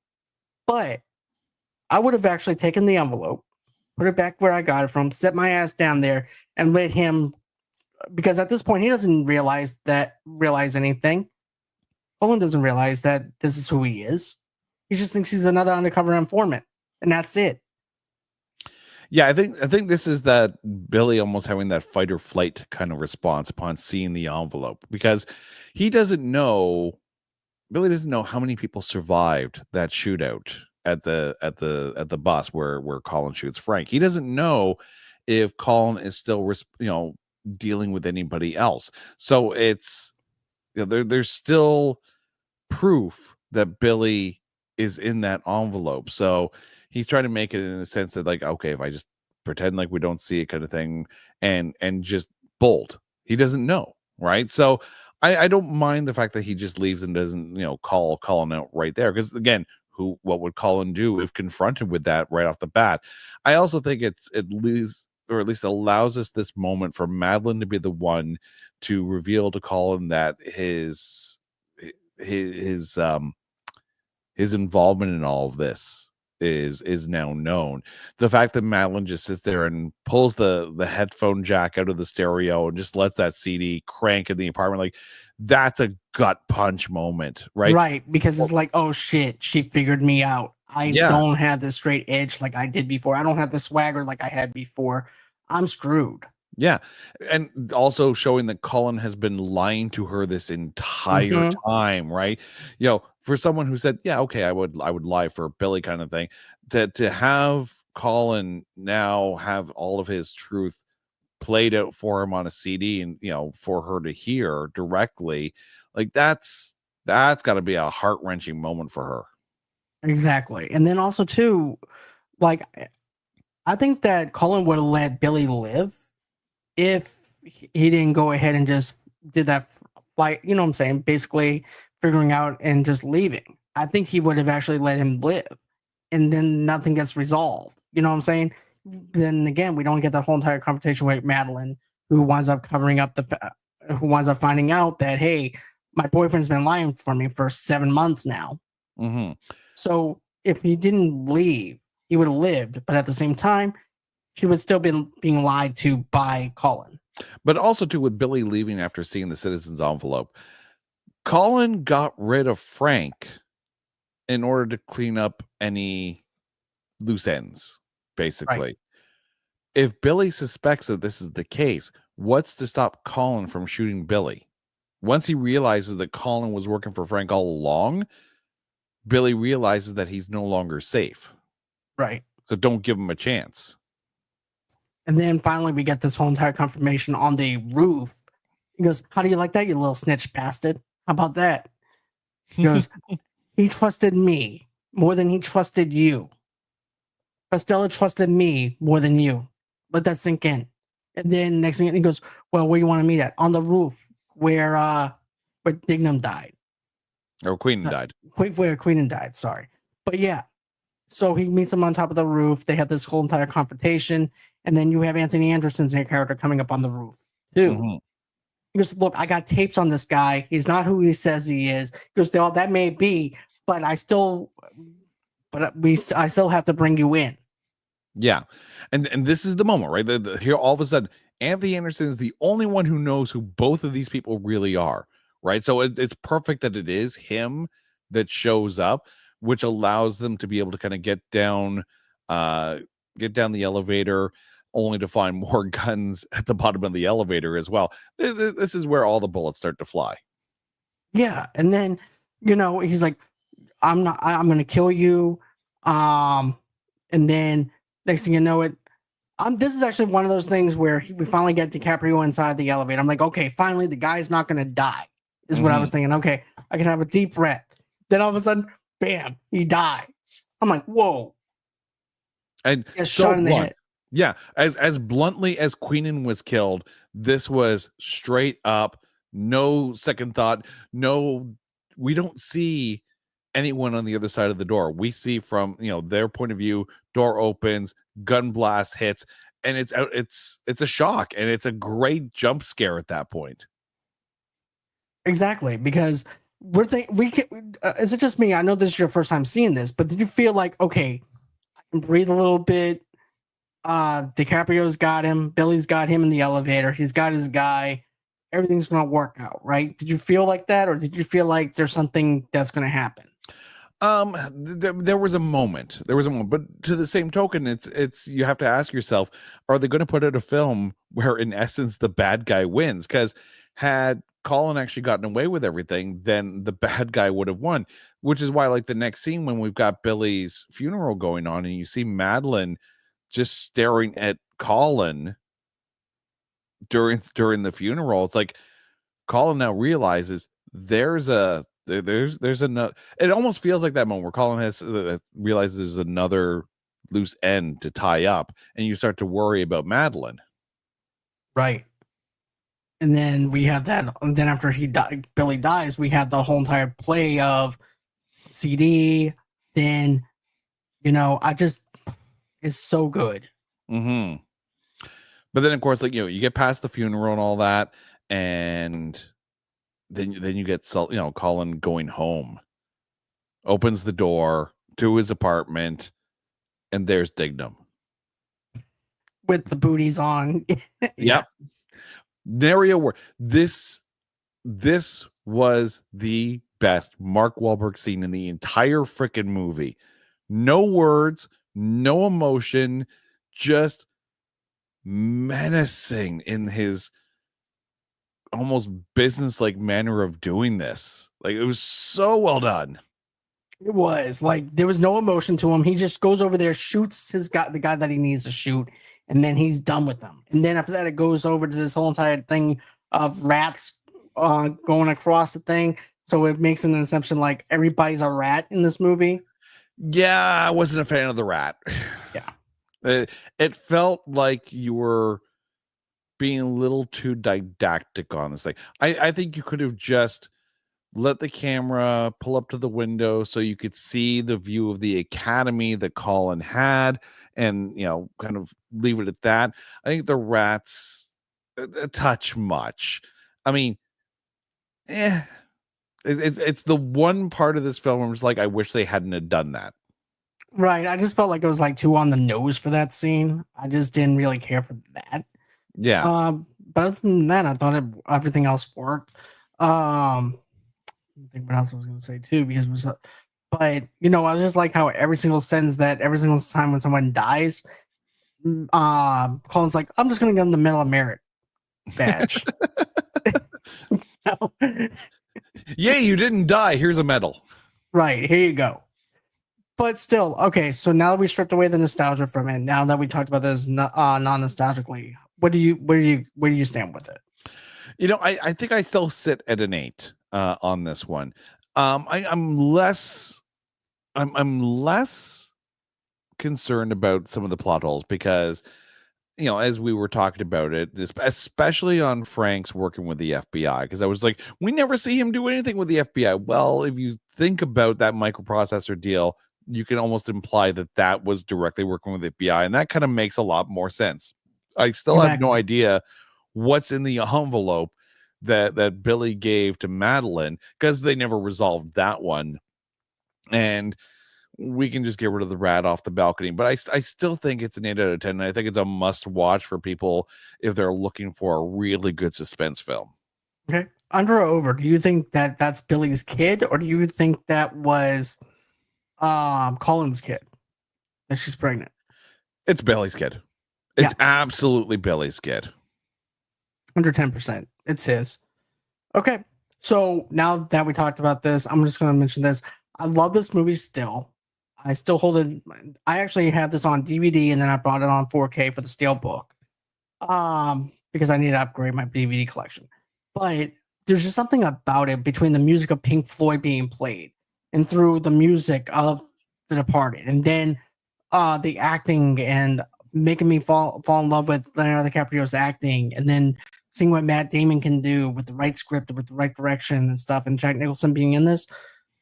I'm at like an 8.8 nostalgically because of the pacing, because of how good it is. The dialogue is really good. It's really strong. The slow pacing is what I like. I'm really glad that you brought up the music, because there was that moment, the scene where Billy and Madeline have sex, and implied that they're having sex, right? And they're playing Comfortably Numb. Odd choice of song, but go on. But the thing is this: they lean so much into the Irish lean of the music. Pink Floyd's not an Irish band, But did you recognize the version of the song that was playing at the time? It's from Yep. Roger Waters' The Wall live in Berlin. That's Van Morrison on vocals in this. So they pulled the live version of the song from that 1990 concert so they could have Van Morrison on vocals. And I ended up going back after watching the movie and watching the entire Wall live in Berlin concert again, because that is one of the coolest concerts that was ever done in the 90s. I love this song. I love this version of this. I think it's just this comfortably numb feeling between the two of them. I listened to other podcasts where they talked about that song just doesn't fit in with Madeline and her sleeping, but I'm like, it has a comfortably numb feeling of between the two of them where they can actually be together and not have to worry about anything. I think it's more the Van Morrison aspect of it. This is another, check on the box. And I'm in bands and I have played a number of St. Patrick's Day shows. So there are some artists that kind of get constantly repeated over and over and over again. You go to a bar on a St. Patty's Day gig, you're probably going to hear Brown Eyed Girl because it's freaking Van Morrison, right? So having Van Morrison doing Comfortably Numb, it fits out well, because I don't know what other Van Morrison song or what other slower kind of Irish kind of feel song that you could put in there, because it's not like they were going with the traditional Irish songs. You weren't going with, you're not throwing Galway Girl in here. No, you're not. You're dealing with a very American Irish kind of feel, and Van Morrison kind of fits into that vibe because it's not quite Irish, but Irish enough because of his presence on the song. Exactly. All right. Well, that's going to be it as far as the show goes. But Jason, thank you so much for joining me for this. It was a pleasure to do this review with you. But yeah, guys, follow Jason on It's Not That Bad podcast. I'm telling you, it's a great podcast. I listen to it on my ride into work and everything. It's great. He's got tell him about some of the shows that you do on the It's Not That Bad. Oh, John's about to find out about some of the other shows that's going to be on this, because not only do we do It's Not That Bad, where we take a look at movies that have a less than 60% critic score on Rotten Tomatoes and try to find the good things to say about them. Those shows come out on Wednesdays. On Mondays, we do a show called Keep Watch Pass, where it's basically the Mary F. Kill of movies. So we have a topic, and you have to come up with 3 films, one that you would keep, one that we would watch, and one that you would pass. But what's coming up in a couple of months, or a couple of weeks actually, is our 3 times annual Grading on a Curve special, where it's a roundtable discussion. Everyone watches the same 5 films, and they rank them in amongst themselves to find out which is the best of the worst. Which turd is the sweetest smelling in the bowl is basically how we describe it. The first time we did this kind of special, we did it on superhero movies. So if I were to ask you what your favorite superhero movie is, you would say? I would probably wind up saying since I did the Superman rewatches, I'm just going to go with something that I've already seen. So I'm probably going to do like Superman 2. Oh, great. Classic. Can't go wrong at all. Most people would say maybe The Dark Knight. Maybe they would say Avengers Infinity War. No one in the history of ever is saying Catwoman is the greatest superhero film of all time. Nor would they say that about Green Lantern. But you take 5 films that are horrible in the topic, and the 5 movies we picked in this, you mentioned Superman, Quest for Peace was on that list, Catwoman, Elektra, Green Lantern, and Jonah Hex. Catwoman might be the best out of those 5. Oh, snap. Oh yeah. So when I say to all the guests who come on the show that I'm sorry in advance for the movies you're about to watch, I fully mean it. Okay. Well, I can't wait to actually take a look and listen to that episode. But I will be doing a Dexter after show on July 11th. The premiere starts for Dexter Resurrection. So I will be doing after shows on Fridays, maybe even Saturdays for that. But yeah, that's everything that I'm going to be working on as far as this goes. We did our Squid Game season 3 review the other night. Go and check that out. And always until next time, guys, have a great and safe night. And we'll catch you guys on the next one. Thank you so much for watching. Thank you, Jason, again for coming on here again to talk about this movie. I do appreciate it. My pleasure. Anytime, man. Anytime. All right, guys. Later.